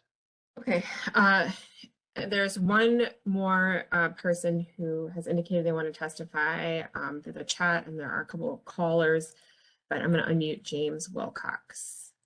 Good afternoon, and sorry for my late attendance. I did just send some pictures through to Stacey in terms of examples on South Hanover Street, which the residents have also seen on East Montgomery, where I live. Couple of points and couple of questions. Firstly, the city has made an example of using public utilities to invest in the city in the sums of millions of dollars. But that cost has been passed on to the residents, and especially in the terms of the water infrastructure that was replaced 4 or 5 years ago for meters. That was passed on in the terms of private sector, and our water bills are now 4 times what they were 5 years ago in terms of paying for that infrastructure. So I object to the fact that the investment is on the benefit of the consumer. I do believe the consumer will pay for this upgrade, as it is with most utility companies. So I think we have to be very cautious about stating the investment that BGE make in the city, when in fact the consumer will be paying for this infrastructure and not the city. Secondly, we've just finished a very extensive sidewalk upgrade on East Montgomery Street, done by the city on our own tax dollars money. This will all have to be ripped up in order to fit the new meters. So again, I see miscoordination between the city and BGE in these purposes. And again, we've paid for this work to be done, and now BGE will have to pay for this work to be refitted back. And we've been advised we have to take pictures of the bricks and sidewalks to ensure they're returned to the same condition. I'd like a guarantee from BGE that they will be paying for that on their cost and not through the city's cost. And those sidewalks will be returned exactly to what we have already paid for and the historic purpose that they were put there for. Thirdly, the CHAP Society was created by the residents and the city to protect the infrastructure and historical validity of this area, which goes back to about 1820. I purposefully have worked with CHAPS on even replacing railing at the front of my house to be complementing other stair railing, and had to go for a full approval situation with a hearing to have a railing replaced. This, I could believe, is a complete change and a complete whole step aside from in keeping of the area, and adding modern gas regulators to historic. This is not in keep with the CHAPS policy and therefore cannot be concluded as acceptable. So I would like to be seeing how the CHAP Society will be enforcing this code when it was enforced on door colours and stair railings as a matter of weeks and months ago. There is also an option I'd like comment from BGE, whether the regulators they are fitting are on a cost basis the cheapest they can get based on volume, or whether they have considered internal high performance regulators, which I've sent the link to Stacey Montgomery, of proven safe regulators that can be fitted inside a house with venting. The regulators being fitted up that I've sent pictures on Hanover Street are standard low-cost regulators for external use only. I would like to propose that the link I sent is reviewed, an explanation given back to the residents of why a higher performance regulator cannot be used internally. If this is not a cost situation but a safety situation, then if there is a safe alternative that can be put internally and preserve historical credibility, then that should be considered and an explanation given to the residents. If we cannot pursue a change in standard, then is there a minimum standard that CHAPS can enforce? And will the BGE company sign up to a minimum size, colour, or even coverings that can be put over these meters to prevent the historical look of the houses being disturbed? The pictures I've sent to Stacey Montgomery show every single angle, every single height possible of how these are best fitted on a practical basis and not an in-keeping basis. And therefore, is there a minimum standard that BGE are willing to set for the inclusion of these? And if we are that concerned about safety, and these are exposed to the elements, there are a number of houses on East Montgomery, for example, where the driveway or nearer the road would allow for this thing to be hit. Is there not a policy to be fitting yellow poles or concrete poles in front of these meters to protect them? Now, clearly that would be against the CHAPS requirements and also visually worsen the meters, but I can't understand, if safety is the driver here, why exposed meters are not getting protection from metal or concrete poles, which are done in most other applications where they're exposed to the areas of travel or traffic. So 3 or 4 points and 3 or 4 questions, but I'd like those answered if possible, or at a later date added to actions or minutes that can be sent around to the residents. Thank you. All right, thank you very much. Commissioners, do we have any questions?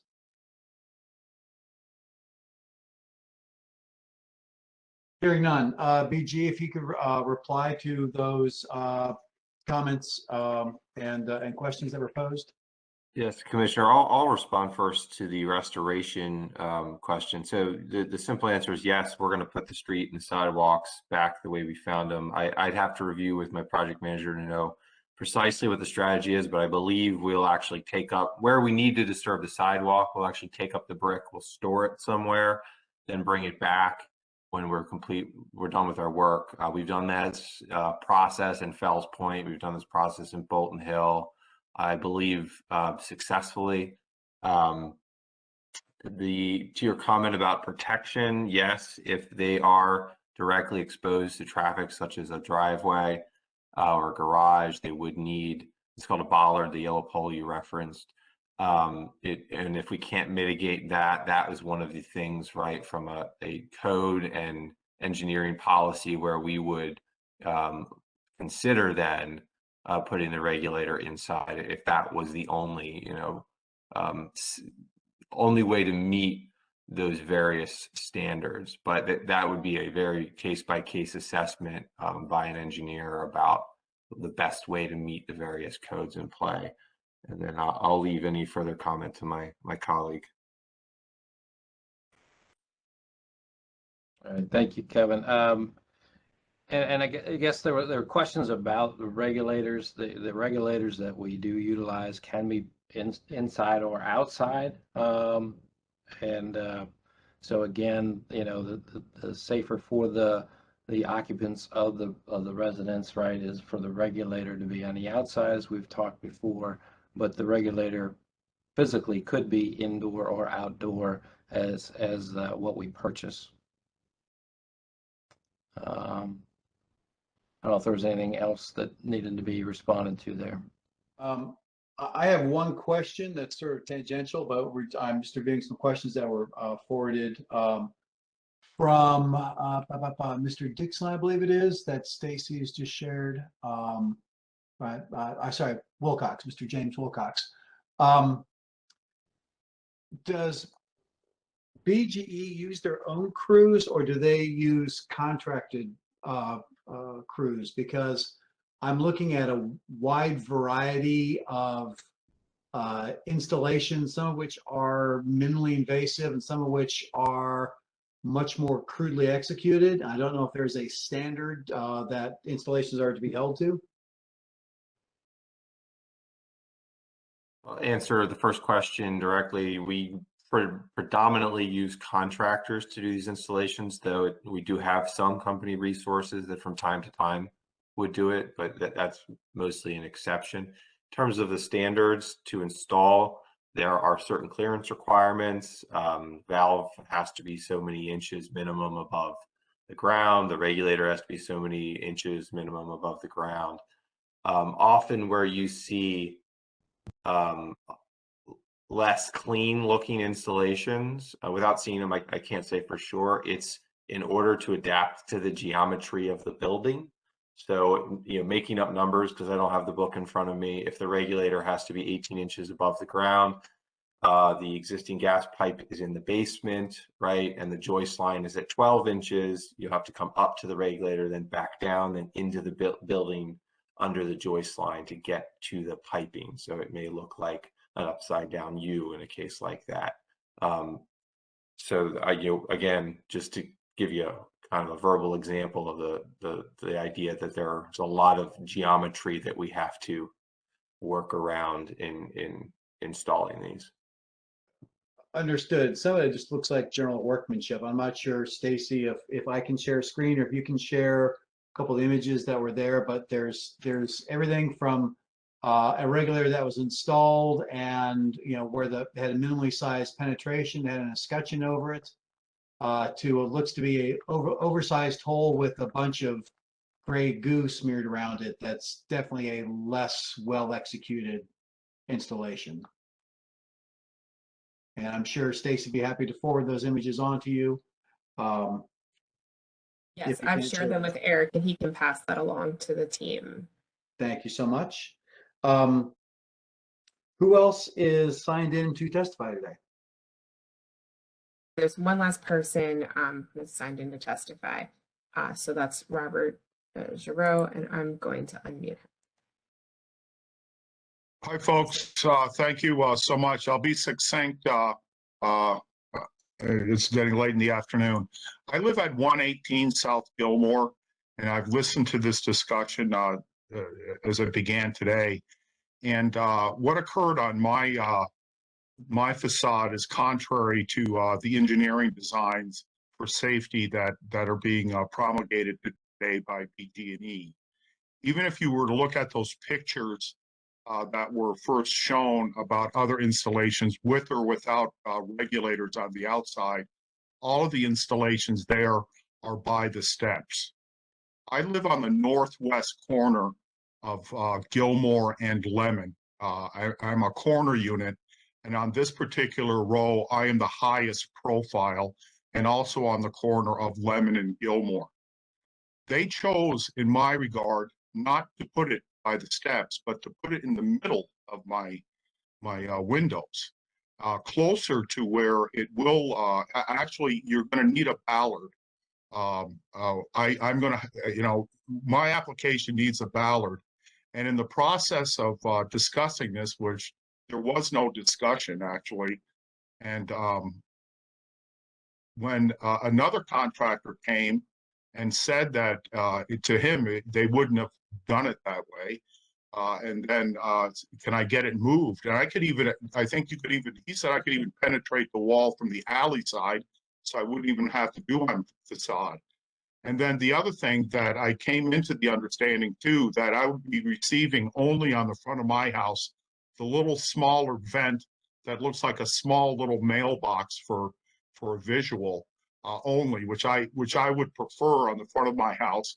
And I think that that option on the front of my house is really necessitated by safety. The other things discussed today about the general work crews, attitudes, and I would say program management, I think it's a failure, from top down, because throughout this whole process, I've never met, this is the first interaction I've had with BG&E. I've never met a representative from BG&E coming to my door, telling me what's going on. I know that BGE had interactions earlier on with our association, and I thought a deal was cut that we would all get those little vents in the front of it. And I suppose if there's some extraordinary reason to put the larger regulator in, I guess that should be talked out. I don't think it should be reversed. A lot of the situations regarding some of the things that occur with the work crews, I would suggest to BG&E that you work with more local crews, like the guys out of Curtis Bay, Day and Sons, rather than NPL, especially when it was discussed about the vibrations here. I've got multiple pictures now of plants and things vibrating because I'm on the corner, and the infrastructure we're penetrating here, there's 2 layers of railroad tracks under there, so the resonance throughout the plate here is more profound. The size of the equipment they use right now, and there is no documentation. So yesterday NPL was here working right on the intersection. There's quite a few plates here right now. There was no picture taking before that work began, but now if you were to walk the area as I did and took pictures, there's chips to old granite curbing. There's destruction to brick. There's a patched handicap wrap that they're fighting over, whose responsibility that is to even patch.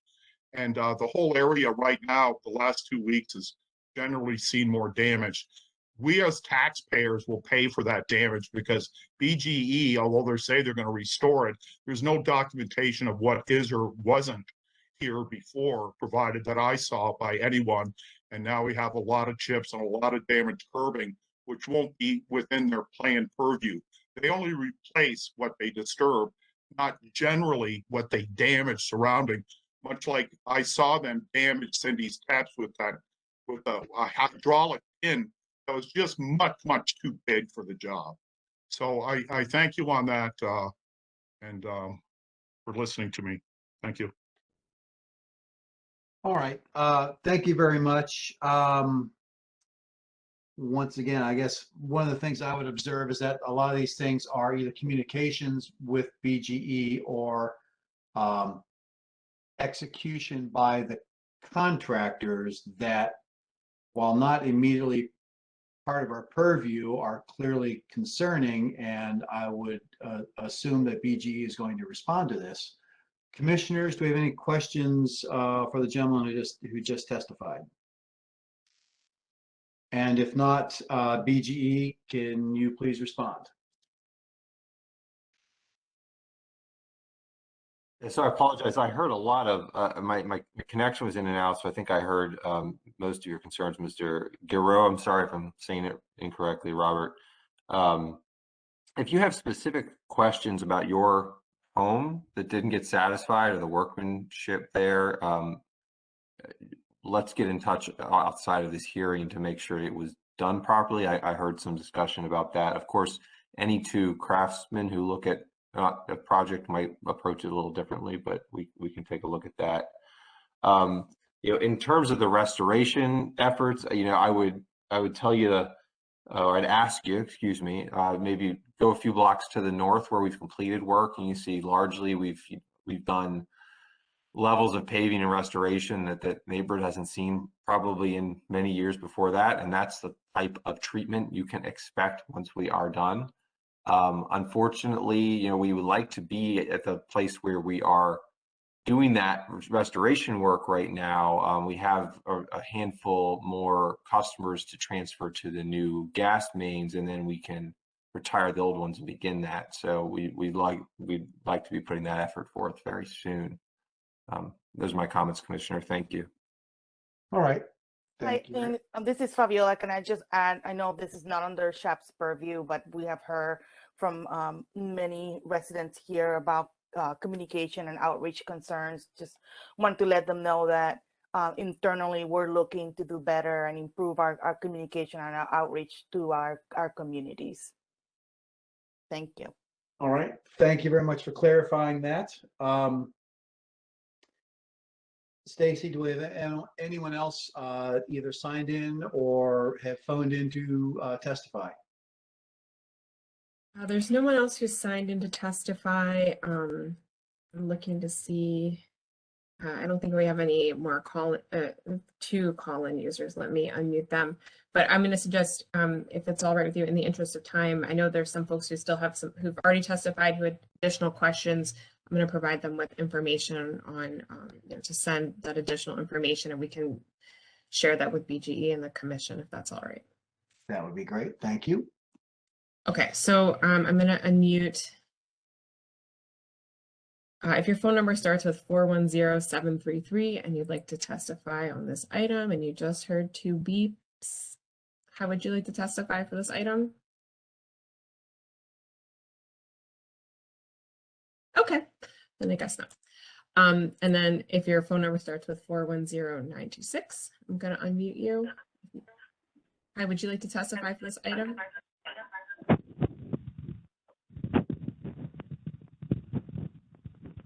Okay. All right, that is all. So I know folks still had additional questions and things they wanted answered, so I'll provide that information in the chat for everybody who still has questions, and let you all continue your conversation. All right, thank you very much. Commissioners, do we have any additional questions or comments for BGE at this time? If not, it sounds like Stacy will be a conduit between those who have testified who have additional questions and BGE. Commissioners, any thoughts or observations?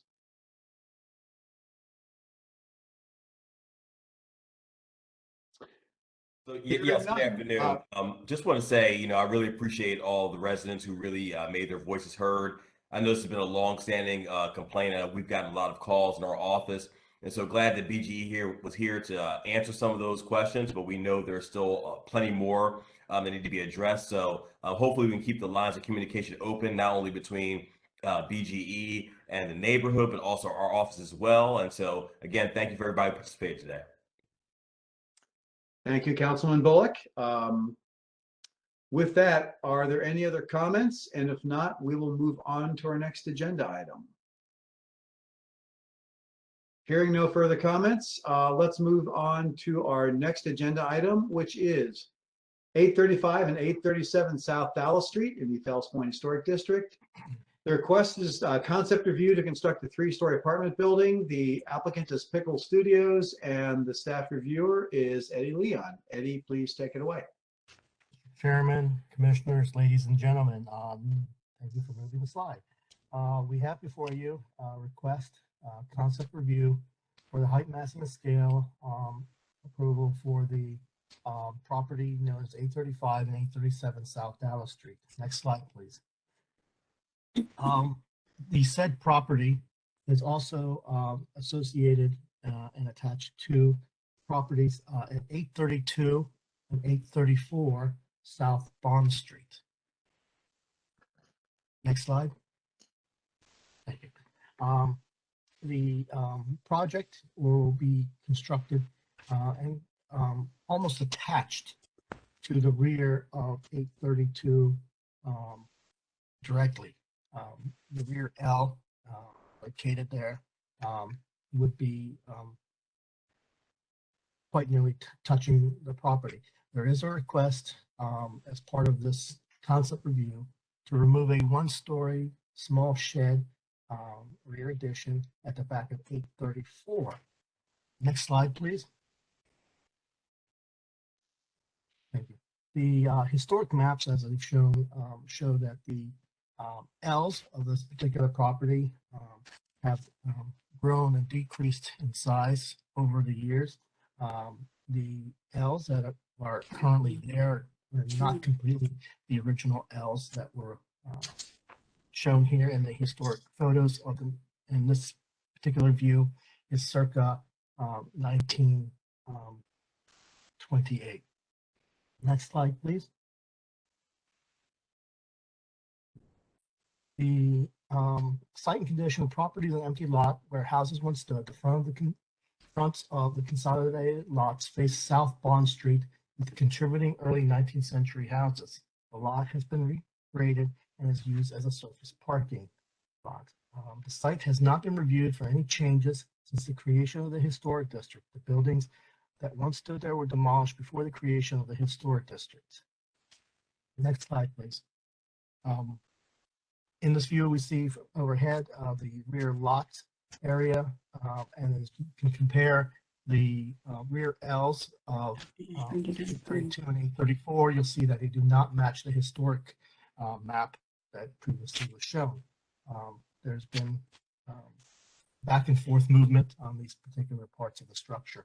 The fronts are intact and have been renovated by former Commissioner Gleason, as a matter of fact. Next slide.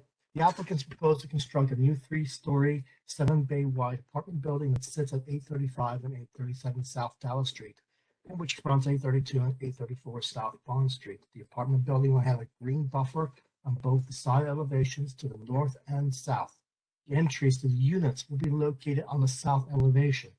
The east elevation will abut the rear addition of the properties that face South Bond Street.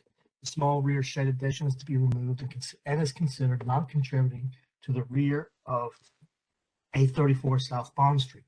CHAP applied the Baltimore City Design Guidelines, Chapter 2.1, Guiding Principles of New Design, 2.2, Site Design, and 2.3, Scale and Form. Next slide, please. Here we have several different views, starting at the top left. As we look from the north looking south, we see that the South Dallas Street is encompassed and wrapped in mostly much larger structures, parking garages particularly, that service the Fells Point community. Looking top right, we're looking from the west looking east, and we're looking into the backyards of South Bond Street. And bottom center, we're looking from the east to the west, and we see lot area as it is currently today. Next slide, please. These are the front facades of 832 and 834 South Bond Street. The structures themselves will be rehabilitated according to the CHAP guidelines and incorporated into the overall apartment complex design. Next slide, please. Here we see the view from South Dallas Street into the lot. It is currently gated, used for parking. The red arrow shows. Next slide. You've not advanced, yeah.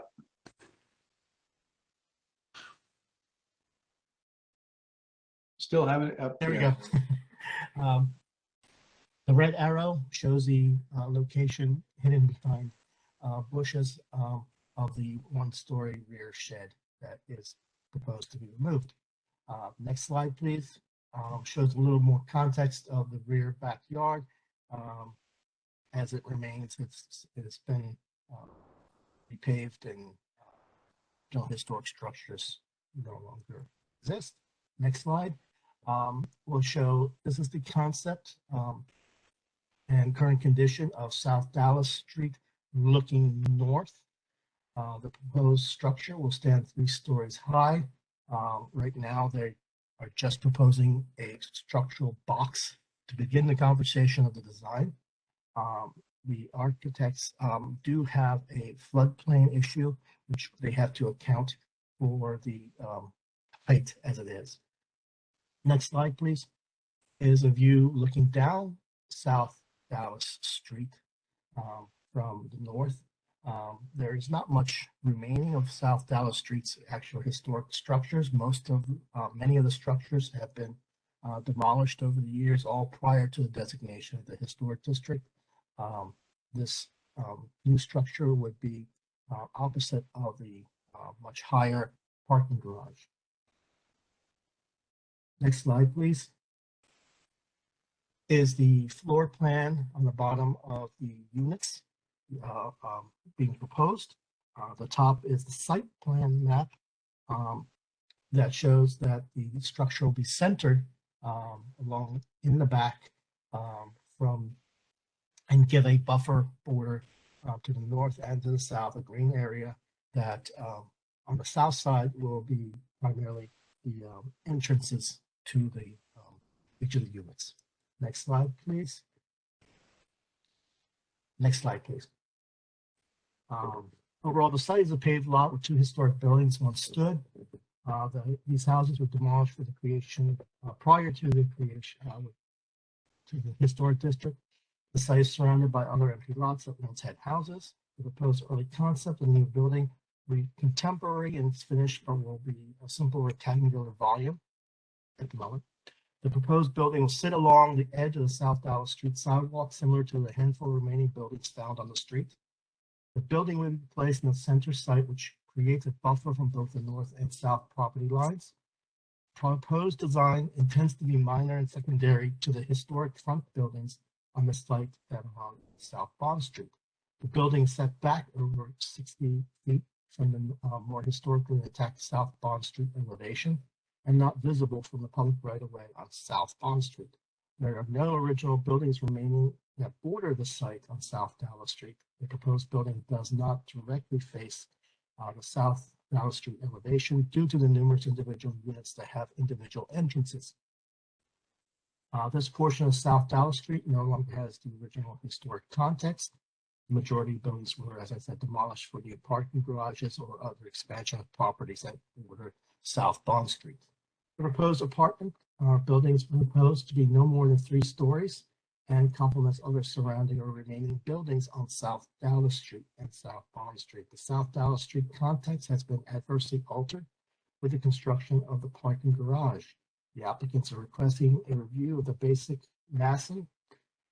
Additional articulation and details are to be presented in the next concept review hearings. The proposed building is proportional to the context of the historic structures that remain and abut to the east. The height of the floors will closely match those of the surrounding buildings. The proposal looks to have a flat roof, which fits the surrounding remaining context of South Dallas Street.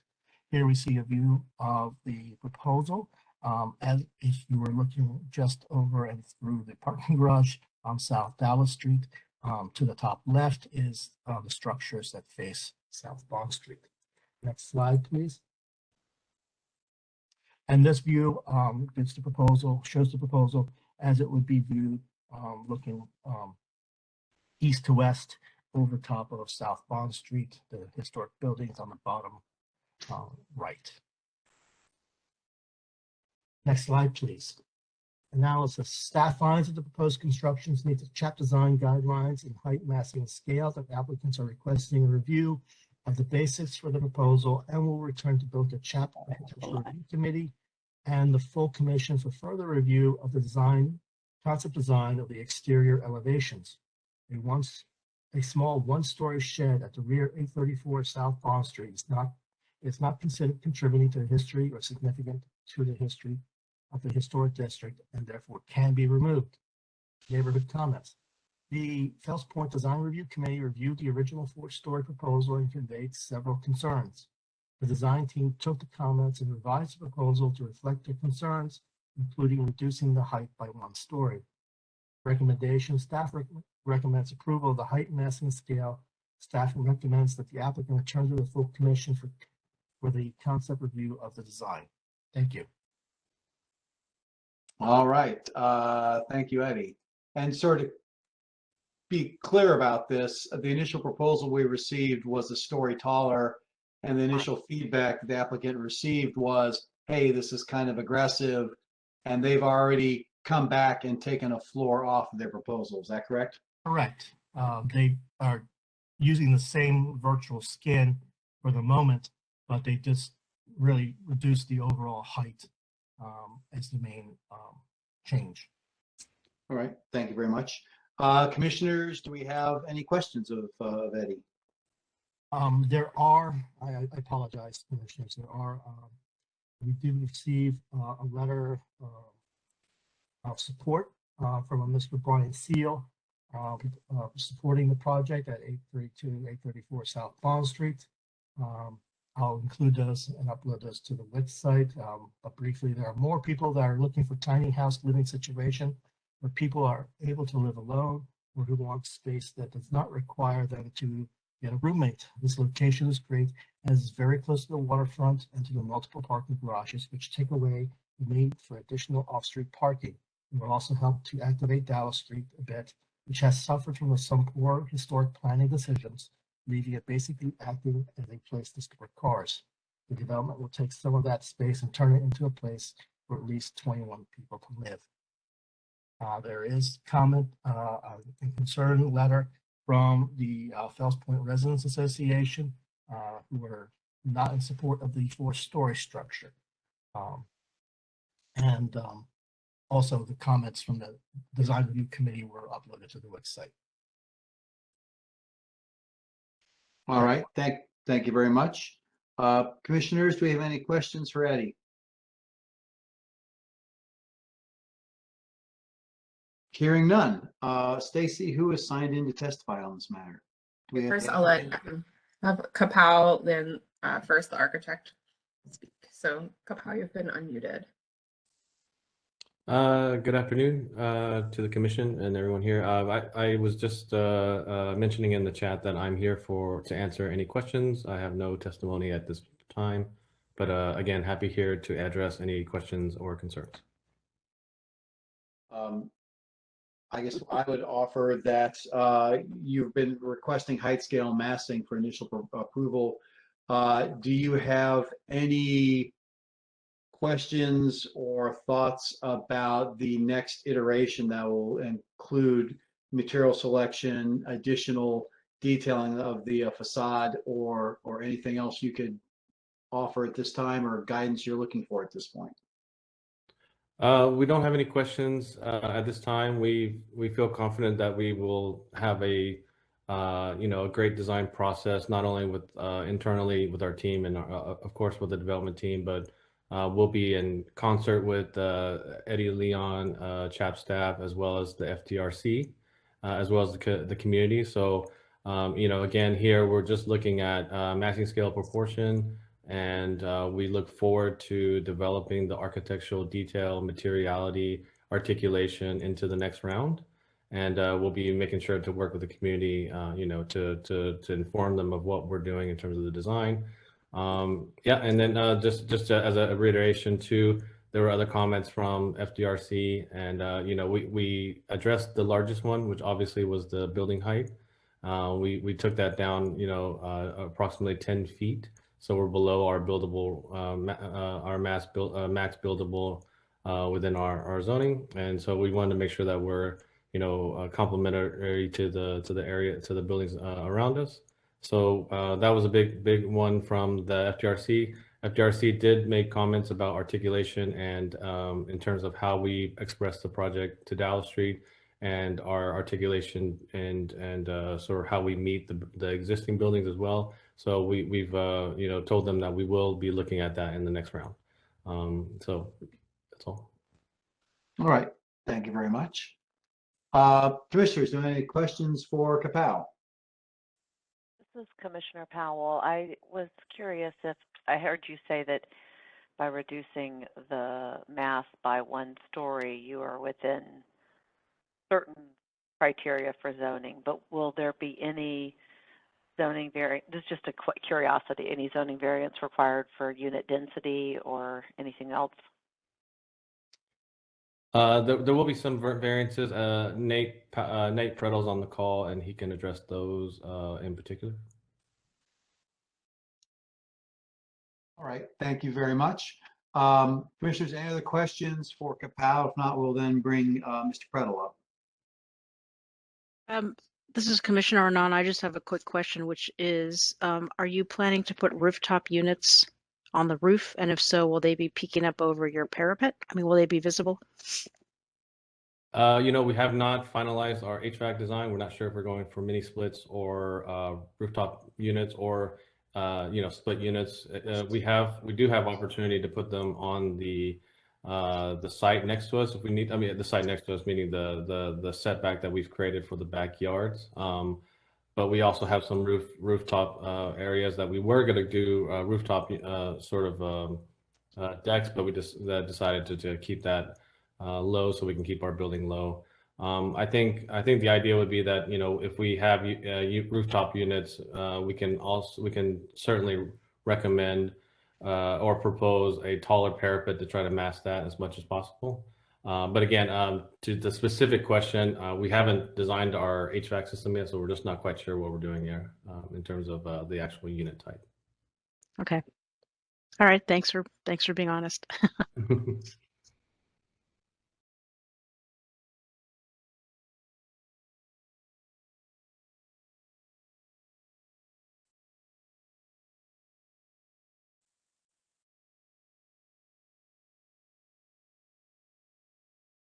Okay. I'll unmute Nate Prettle and we can ask the zoning questions of him. Sorry, I was muted there. Yes, if we could bring Nate up next, that would be great. Thank you. All right, good afternoon, Mr. Chair, Commissioners, Nate Prettle.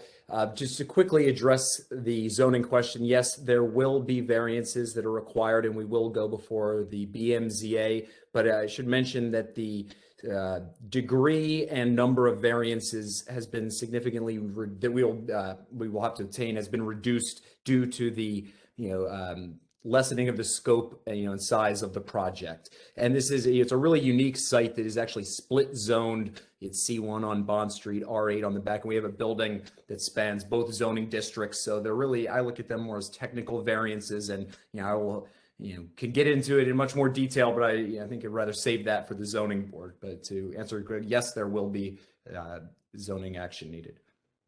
Have you been to SPRC yet? We have not been to site plan review committee yet. Commissioners, other questions for Mr. Prettle?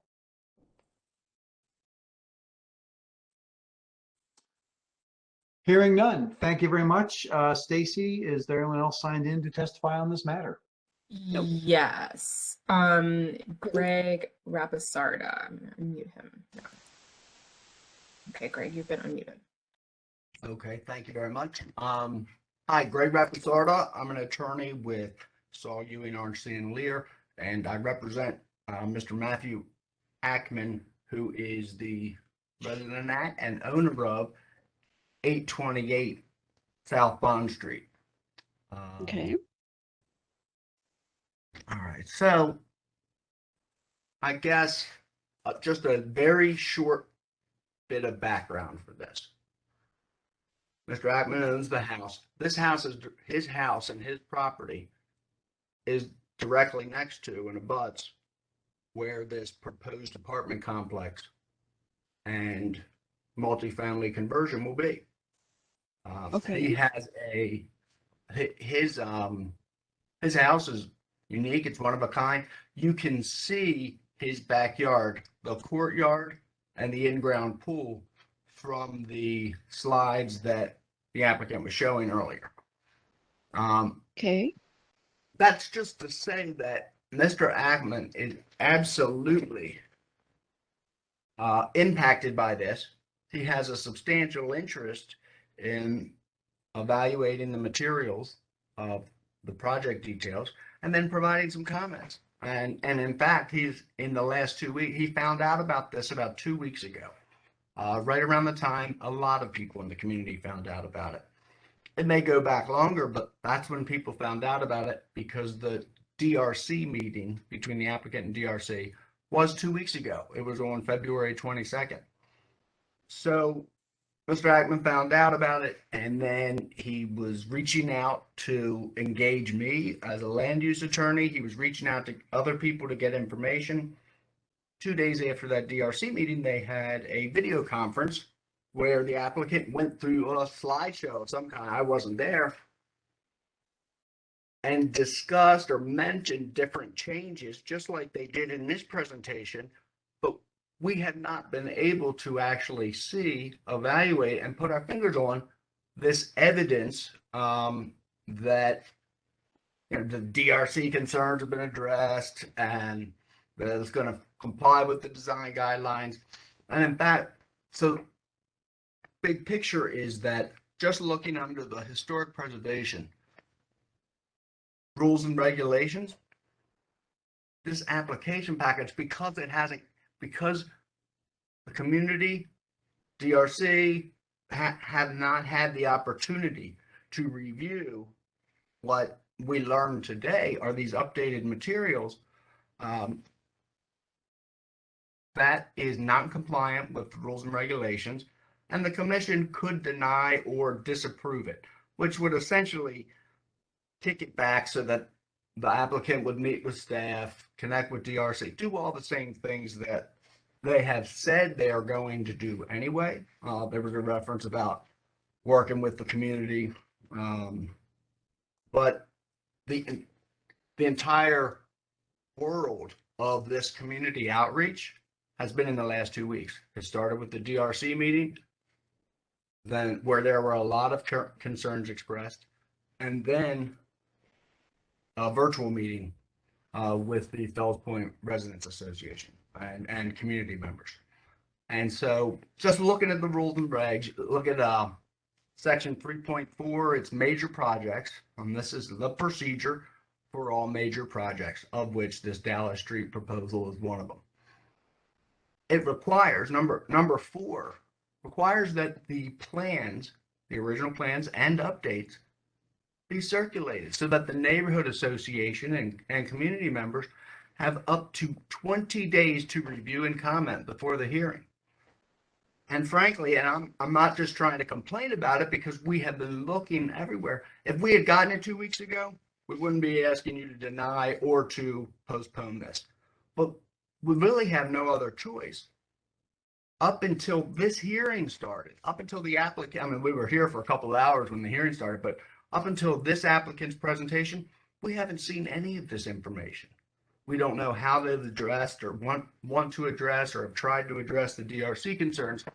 And so 3.4, number 4 says we should have 20 days to review and comment before a hearing. We're actually getting this stuff at the hearing.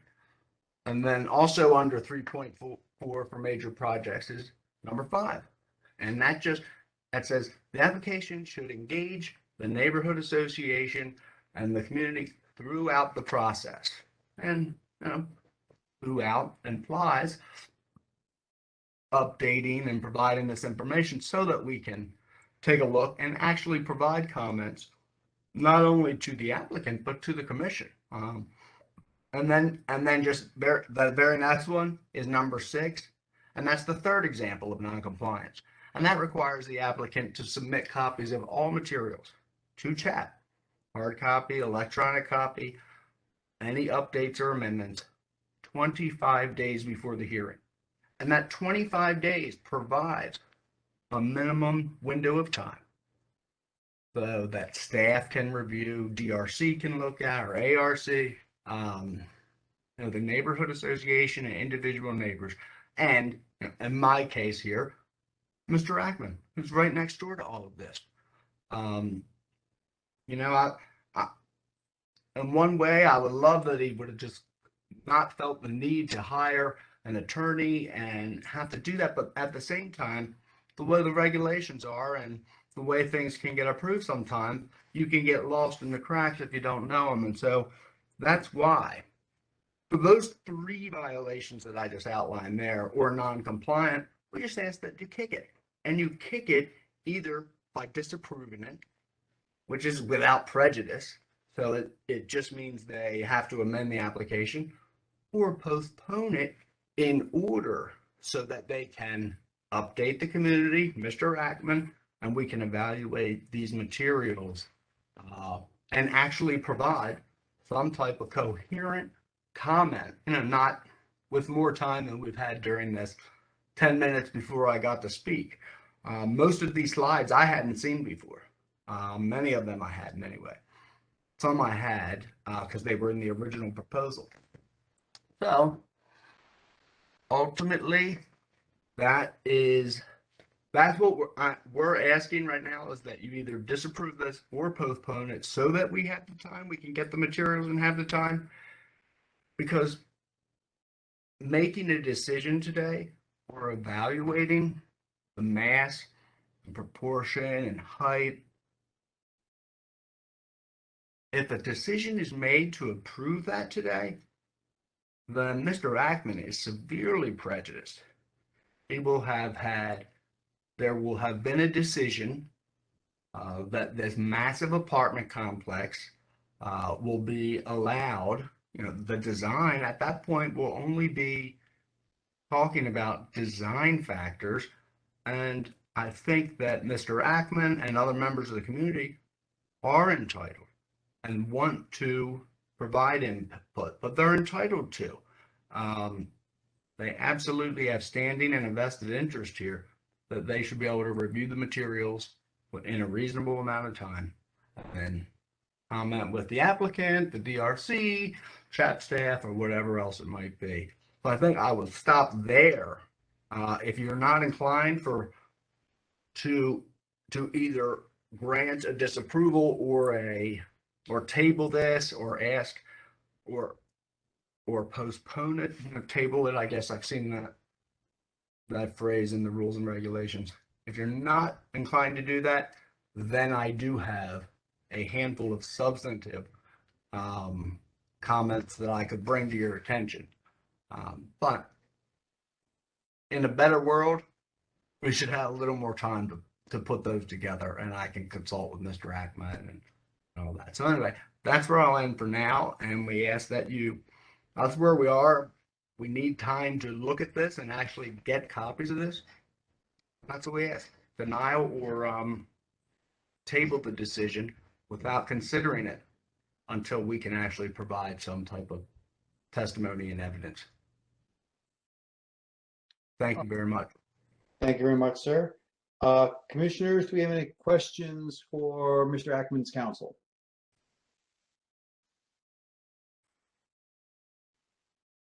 Hearing none. Eddie, can you please clarify, has the DRC seen these revised plans yet? I know that they had some concerns about the 4-story scheme, but have they had a chance to review and respond to the different scheme? Yes, the applicant sent, when they revised and sent the plans, they sent it both me and the DRC simultaneously. Not in time to be vetted and reviewed at their meeting,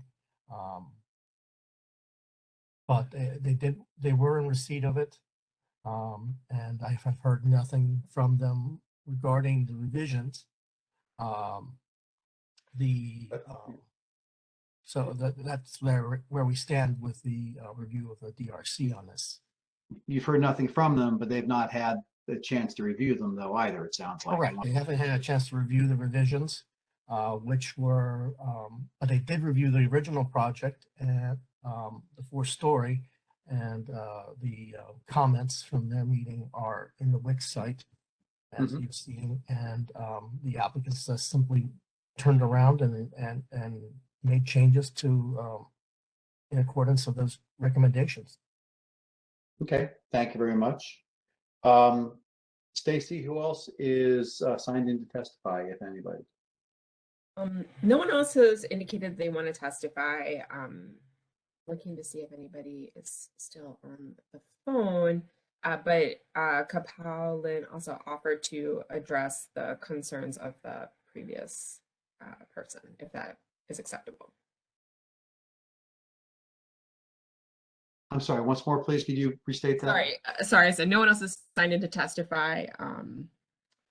But hold on a second. Okay, so Kapal has offered to address some of the concerns, and there's someone else who may want to testify. Is it okay to unmute Kapal for a moment for him to address those?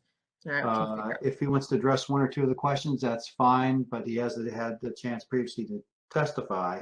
Then let's offer Kapal just a brief period of time, and then whoever else is signed in or expressed an interest in signing in, let's go with that. Okay.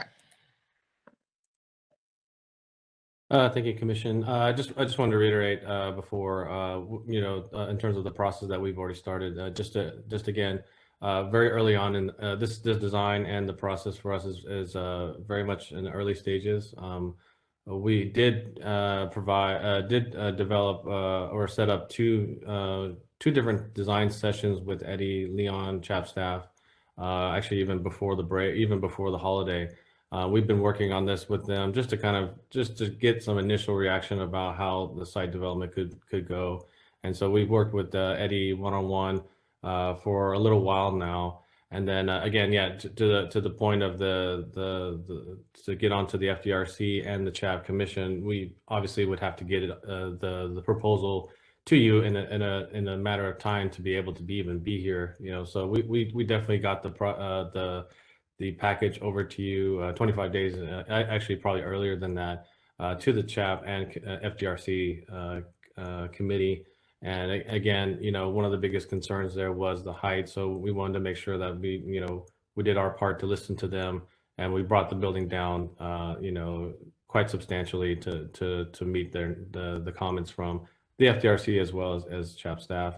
CHAP staff actually, at the beginning was okay with the 4-story building when we first met with some initial design process design sort of meetings with Eddie, but we all agreed that is a better sized building, a 3-story building. So we wanted to make sure that we did that, and to the same point, we did turn around very quickly to make the changes, and we sent those over to FDRC as well as the CHAP staff just in time for the FIPRA meeting that we had with the residents, and we presented the project there and heard their concerns and their comments, and just wanted to give some background to some of that. Thanks.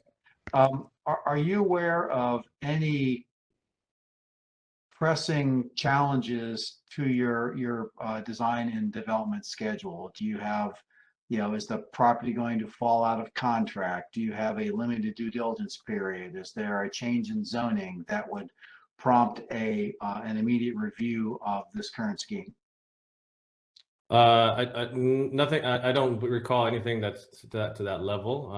I know our development team would like to move promptly just because of anytime you're doing a due diligence, anytime you're doing a project of the scale, I think there is money to be spent for us, like in terms of time and so forth. So I think there's always that need to kind of move forward in sort of a quick manner. But again, we've told them, and everybody knows here, and we're always about taking the step by step and making sure that we get through the process properly and go through the right channels. So again, this is our first meeting with CHAP. We're only looking for massing scale proportion, and we will be back again for architectural detailing and articulation and so forth, which, you know, we will be working with Eddie, and we'll be going back to FDRC as well as the community associations soon. Just to reiterate, yes, and just so there was a clarity, we did submit and present the 3-story scheme at the FIPRA meeting, which was I believe about a week or so ago. So they are aware of the whoever showed up at that meeting is aware of the change that we made to lower the building. Just FYI. Okay, thank you for clarifying. Stacy, is anyone else? You said that an individual was interested in possibly testifying. Have they? Yeah, just Kathleen Lakeledder, who's the chair of the FDRC, just said that Eddie is correct. They received the drawings but have not reviewed it to this point. They don't need to testify. However, Mr. Reposarda would like to respond to Capel's testimony. All right. Can I give? And there's no one else who wants to test. Oh, and Courtney Caputi would like to testify. Mr. Reposarda says his testimony will be very brief, and Courtney Caputi would like to testify. All right, Mr. Reposarda, I'll give you a minute to clarify any statements that Mr. Capel just made. Thank you very much, Mr. Chair, members of the commission. So, on one hand, we're not in a hurry, but on the other hand, this has been going on for a while, but they were meeting one-on-one with Mr. Leon. That does not involve the community. It certainly doesn't involve Mr. Ackman or the neighborhood association. And then he said, on one hand, and I'm not trying to mince words, he said, we provided the information 25 days before this hearing. But then he said, which is this is the facts as we understand them, the first time this amended plan was discussed was last week, 1 week ago, and we didn't even have copies of it. So, I think we're very aware of the calendar in terms of this conversation, and I think that I'm guessing will influence our procedures from here.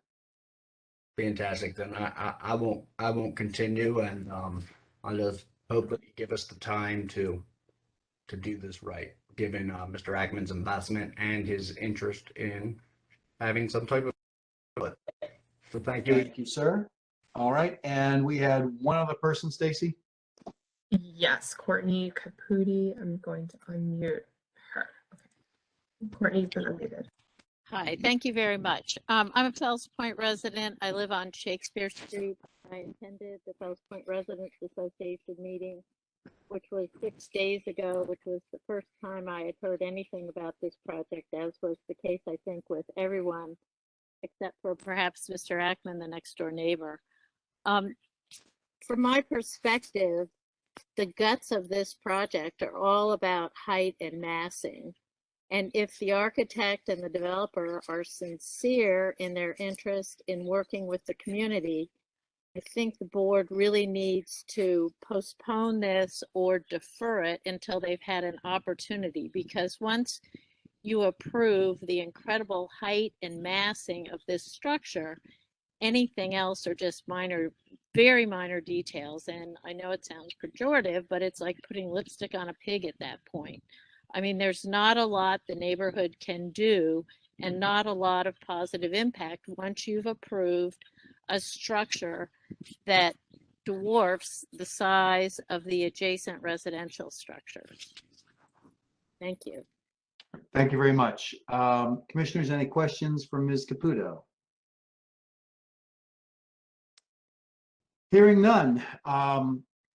Let's say going once, going twice. If there's anyone interested in testifying before this commission on this matter, please signify now. Otherwise, Stacy. There's one call-in user. I'll unmute. Please do. Sorry. If your phone number is 443-996 and you just heard 2 beeps, are you here to testify for this item, another item, or just listening?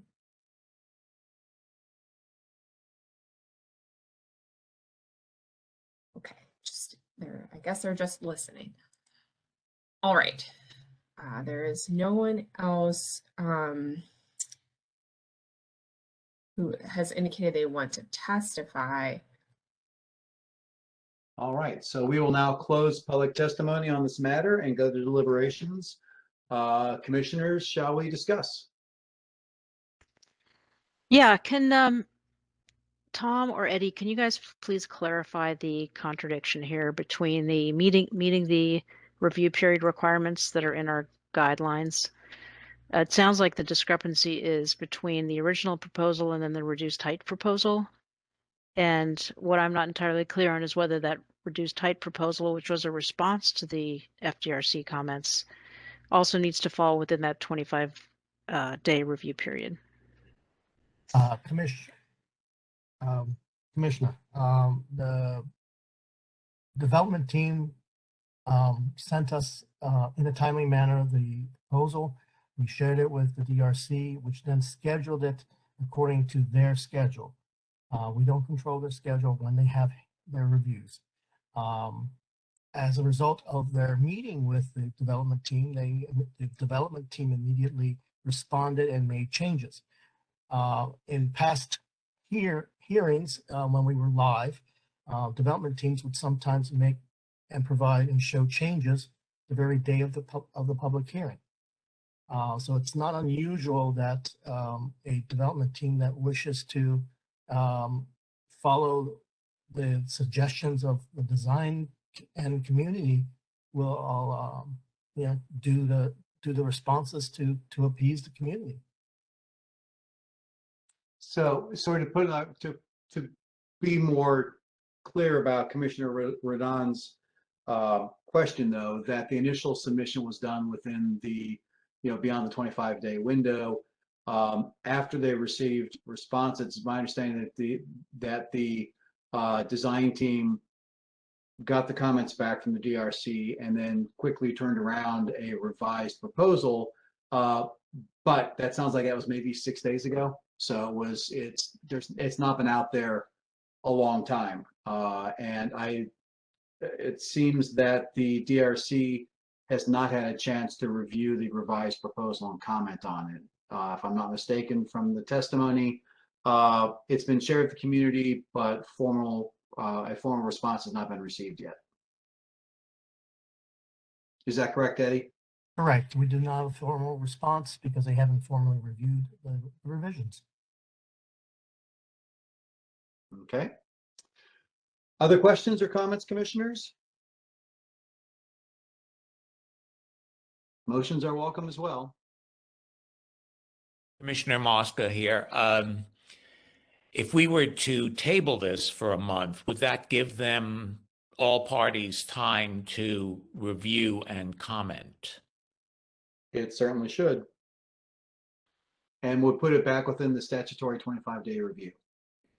Okay. You can do it. All right. I'll make a motion. Then I will make a motion that we table this, the concept review for this project until our next meeting in April. I have a motion to table. Do I have a second? I'll second that. This is Commissioner Renan. I have a second from Commissioner Renan to table. Is there any further discussion? Hearing none.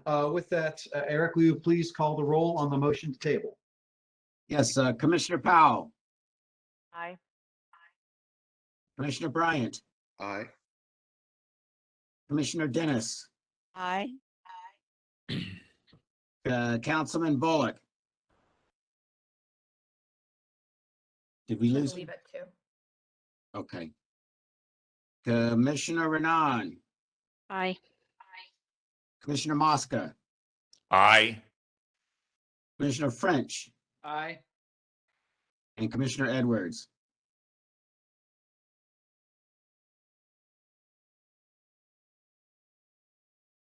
Okay. Commissioner Edwards. Oh, thanks. Yep, we got the aye there. All right, the motion carries and the item is tabled until next month. Thank you very much. Our last topic today is 414 Grindle Street in the Federal Hill Historic District. The request is a retroactive approval of an installation of a front door. The applicant is John Leo. Staff reviewer is Stacy Montgomery. Stacy, please take it away. Thank you. We can move to the next slide. So since you address this, this is yes, a request for a retroactive approval for the installation of a front door in the Federal Hill Historic District on 414 Grindle Street. So you can move to the next slide, please.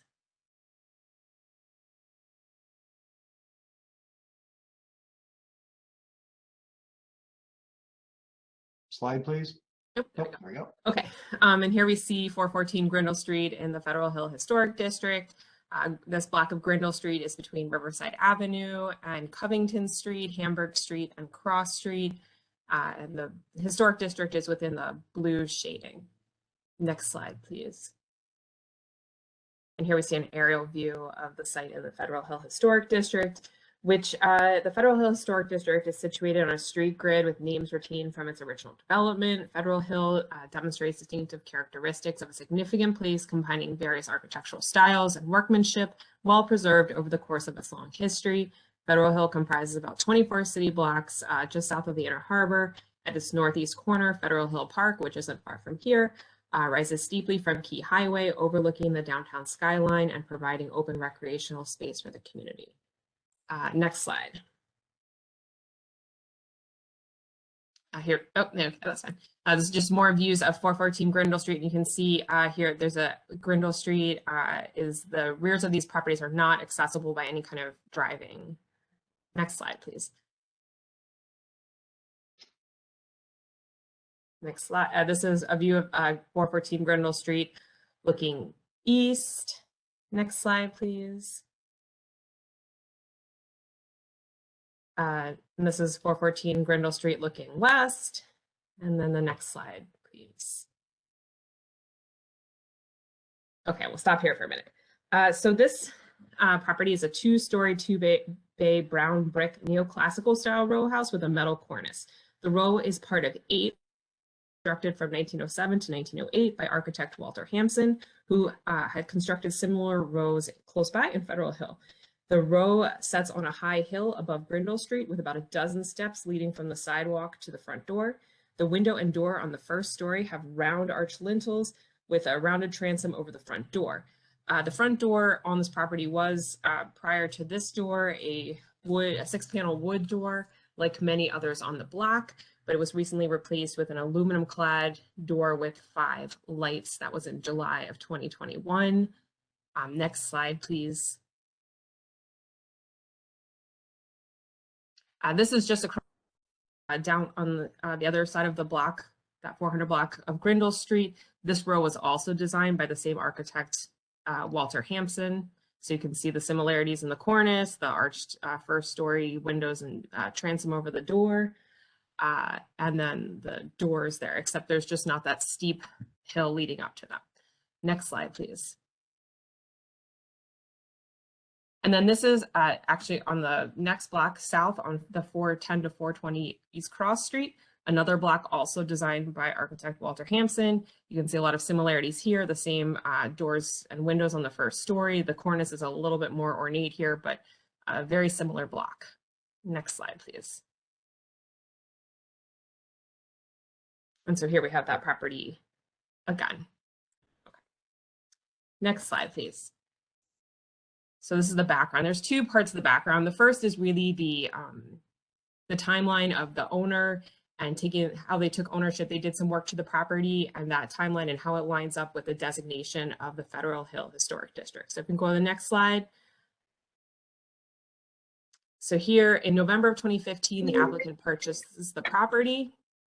That the next year, November 2016, is when we have our first CHAP commission hearing about the Federal Hill Historic District designation, and it gets approved by the commission. On January 10th of 2017, we have the second hearing about the Federal Hill Historic District designation. In March of 2017, the applicant gets a quote for a window and door replacement to replace non-historic vinyl windows and the 6-panel front door on the property. In October of 2017, the Federal Hill Historic District designation is approved by the City Council. In November, the applicant signs a contract and purchases new aluminum-clad windows and a door. The windows are installed shortly thereafter. And then in the end of November, the 29th of November, is when the Federal Hill Historic District designation is signed by the mayor and then would go into effect believe 30 days after that. So at that point is when CHAP would have to be reviewing all exterior changes to this property. Next slide, please. And then the short story of where we are now. In July of 2021, a stop work notice was issued to the owner for the installation of the new front door without CHAP approval or a permit. Not long after that, the applicant reached out to CHAP staff to explain their situation and asked how to obtain the retroactive approval for this door. The next month, not really long after that, the applicant submitted an application for authorization to proceed for retroactive approval of the front door. CHAP staff shared this with the Federal Hill Architectural Review Committee chair and did their own review of the submission, including information on the origin of the door. CHAP staff determined that the door did not meet the CHAP design guidelines and emailed the applicant to notify them that the door didn't meet the guidelines and gave them 6 months to find and install an appropriate replacement or to present their request before the full commission. The applicant requested to appear before the full commission, and this item was brought then that same month, this is all in August, to the tentative agenda committee, where it was determined that the door didn't meet the design guidelines, and the applicant was asked, because it's a code enforcement issue, to rectify it by installation of a door that does meet the guidelines, and the owner was then notified of that determination following the meeting. However, fast forward 6 months, the owner did reach out to Eric Holcomb and requested reconsideration of this application by the full commission. So that's where we are today. They provided this information, a little bit more information, and they've asked for reconsideration. So next slide, please. Okay, so the property owner has requested to retain the replacement door installed in July of 2021. The staff can't approve it because it doesn't, in our staff's opinion, meet the design guidelines. So they've provided some additional information that they think requires some special consideration for retaining the door that they installed.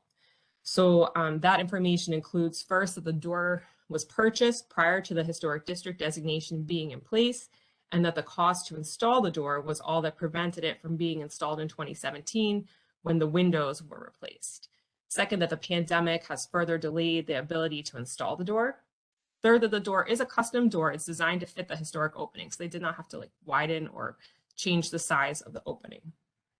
Fourth, that the applicant also feels they believe this door is really an appropriate replacement that does meet the CHAP design guidelines. The applicant also feels the glazing on the door is important to provide additional security for the property. And finally, that the door is of high quality. So the door that was removed was a single 6-panel wood door that's a common style in Federal Hill. The new door is an aluminum clad wood door with 5 lights installed within the historic masonry opening. So if we can go to the next slide, please. This is, you can see the green door is what was there previously, which is not, I'll stress, is not the original door, but it is a door that's fairly common to row houses of this style in the neighborhood. And then the new door is the black metal door. And then next slide, please. Wait, go back a couple slides, please. Okay, there we go. So the application of the design guidelines is that CHAP staff, I applied chapter 1.6 doors, specifically 1.6.2 door replacement. The guidelines are here. It says use only doors that duplicate the design, proportion, arrangement of paneling and glazing of the original door. Doors with glazing should match the historic glazing and overall size, mutton profile, and dimension and arrangement. Replace non-original, non-historic doors with new doors that are appropriate to the period and style of the building. Replicating the material of a historic door is always appropriate. A replacement door in an alternative material may be considered if it adequately represents the overall design, proportion, arrangement of paneling, and glazing of the original door.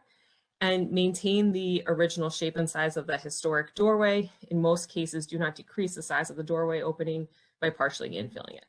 So the proposal does not meet, in staff's opinion, all but one of these guidelines. It does meet the last guideline.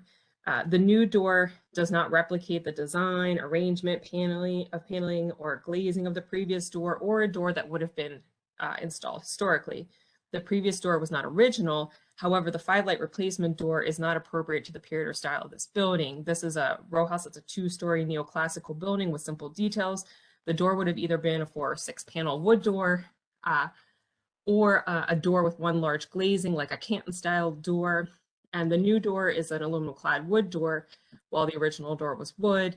That's not to say that we can't necessarily approve that. It's another thing to consider. And the new door, it does, like I said, properly fit the historic opening since it was custom made for the door or for the opening. So next slide. So again, we can see what was there previously, what's there now, and then one more slide. So Mary Ellen Hayward, architectural historian, did Maryland Inventory of Historic Places forms for all of the rows that were built by Walter Hampson. And she, in her expertise, felt that this Canton style door that you see here in front and center would be probably an appropriate historic door that would have been on this row. So something like this, which does have glazing, it's just in a more what might be considered outside of Baltimore a mission style pattern, but I think kind of colloquially here is called a Canton style door, would be an appropriate door for this opening. Next slide. So the neighborhood comments, the Federal Hill Architectural Review Committee has reviewed this proposal and they believe that the door does not meet the CHAP design guidelines. Their testimony was submitted and is on the Wix site. However, the applicant also did go and speak to many of his neighbors about the door and did include, which was also provided to you, a list of signatures from neighbors in support of retaining the existing door. So there's a mixed review. And next slide, please. So the analysis and recommendation. Next slide. So the 5-blade aluminum clad door was installed in 2021 and does not match the period and style of the building. It does not duplicate the design, proportion, or arrangement of paneling of the previous door or a period appropriate door. It's not compatible with the historic character of the building or block. The property was constructed in 1907 to 1908, and period appropriate doors include 4 or 6 panel wood doors or like a Canton style or glazed door. So for that reason, staff recommends disapproval of the request to retain the door installed without CHAP review or approval because it does not meet the CHAP design guidelines. Thank you.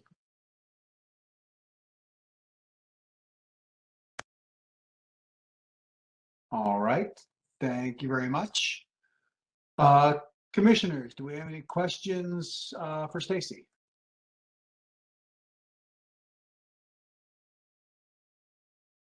Hearing none. Stacy, is anyone signed in wishing to testify? Well, the applicant would like to testify, or the owner, he'd like to testify, so I'm going to unmute John Leo, and Tyreek, he has a few slides following this one that he'd also probably like to run through. So, all right. Mr. Leo, you've been unmuted. Can you hear me okay? We can, thank you. Okay, great. My name is John Leo. I'm the applicant and homeowner at 414 Grindle Street. First, I'd like to thank you all for taking the time and letting me speak here. As Stacy mentioned, I'm seeking retroactive approval of my front door replacement. Very simply, I just replaced my door because it was both broken and drafty. On the first slide, if you could go to that slide, please. You can see here I have a final door quote from Marvin Windows and Doors, and I've highlighted the date on this, which was before the neighborhood became a CHAP district. If you can go to the next slide, please. Here you'll see the actual invoice from National Lumber with the same date before it became a CHAP district. And really, I believe, the door I purchased is in keeping with the character of the neighborhood. So if you go to the next slide, I have identified over 30 unique door styles within the Federal Hill CHAP district. And this is just a sampling of those door styles. And here you'll see that they include everything from a full panel of glass to multiple divided lights to double doors. If you go to the next slide, please. I'm sure as many of you are aware, Federal Hill itself is in a very eclectic neighborhood. My street alone has multiple styles that includes glass block, white brick, corrugated metal, and modern stucco additions. So if you go to the next slide, please. So I'll wrap this up. I've reached out to my neighbors on my street in support of retroactive approval of my door, and each person I was able to get a hold of signed this petition in support. And with that, I'm happy to answer any questions for you. All right, thank you very much. Commissioners, do we have any questions?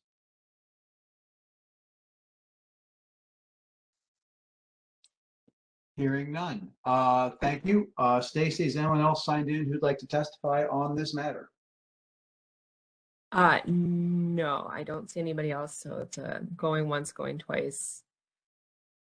And there's Well no said. call-ins. So going once, going twice. Is there anyone else who'd like to address the commission on this matter? Seeing and hearing no interest, commissioners, we will move to deliberate on this now. So let's deliberate.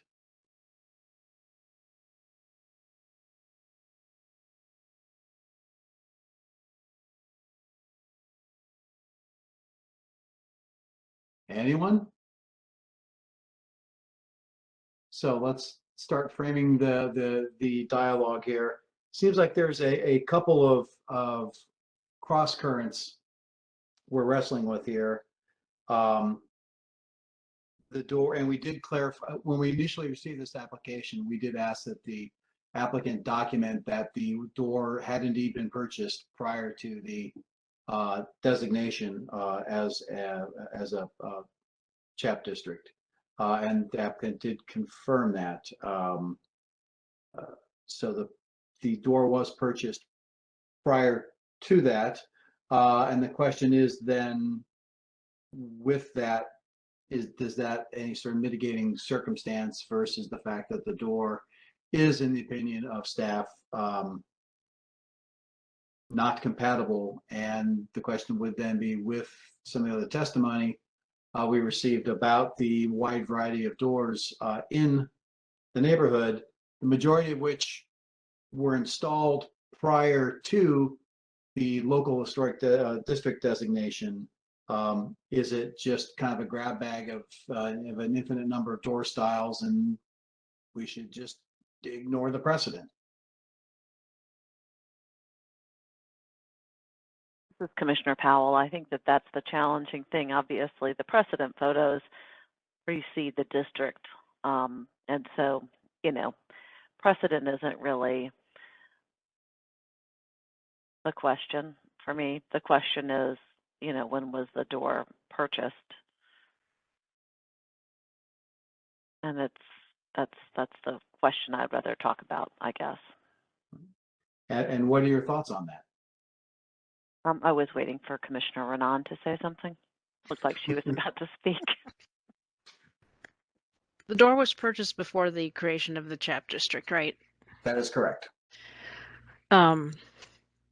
But not installed till after. Not installed. Yes, I realize that. And yes, I think, you know, the photos of all the other eclectic doors in the district are not necessarily, they're sort of not germane to the conversation because those were primarily done before the district was established. But on the other hand, you could consider them maybe germane to the conversation because, you know, maybe what we're talking about is an issue of compatibility as opposed to meeting the guidelines, right? And in my opinion, you know, I think that you could consider the door compatible with its neighborhood there, with the street and with the eclecticism that's all around, even if it doesn't technically meet the guidelines.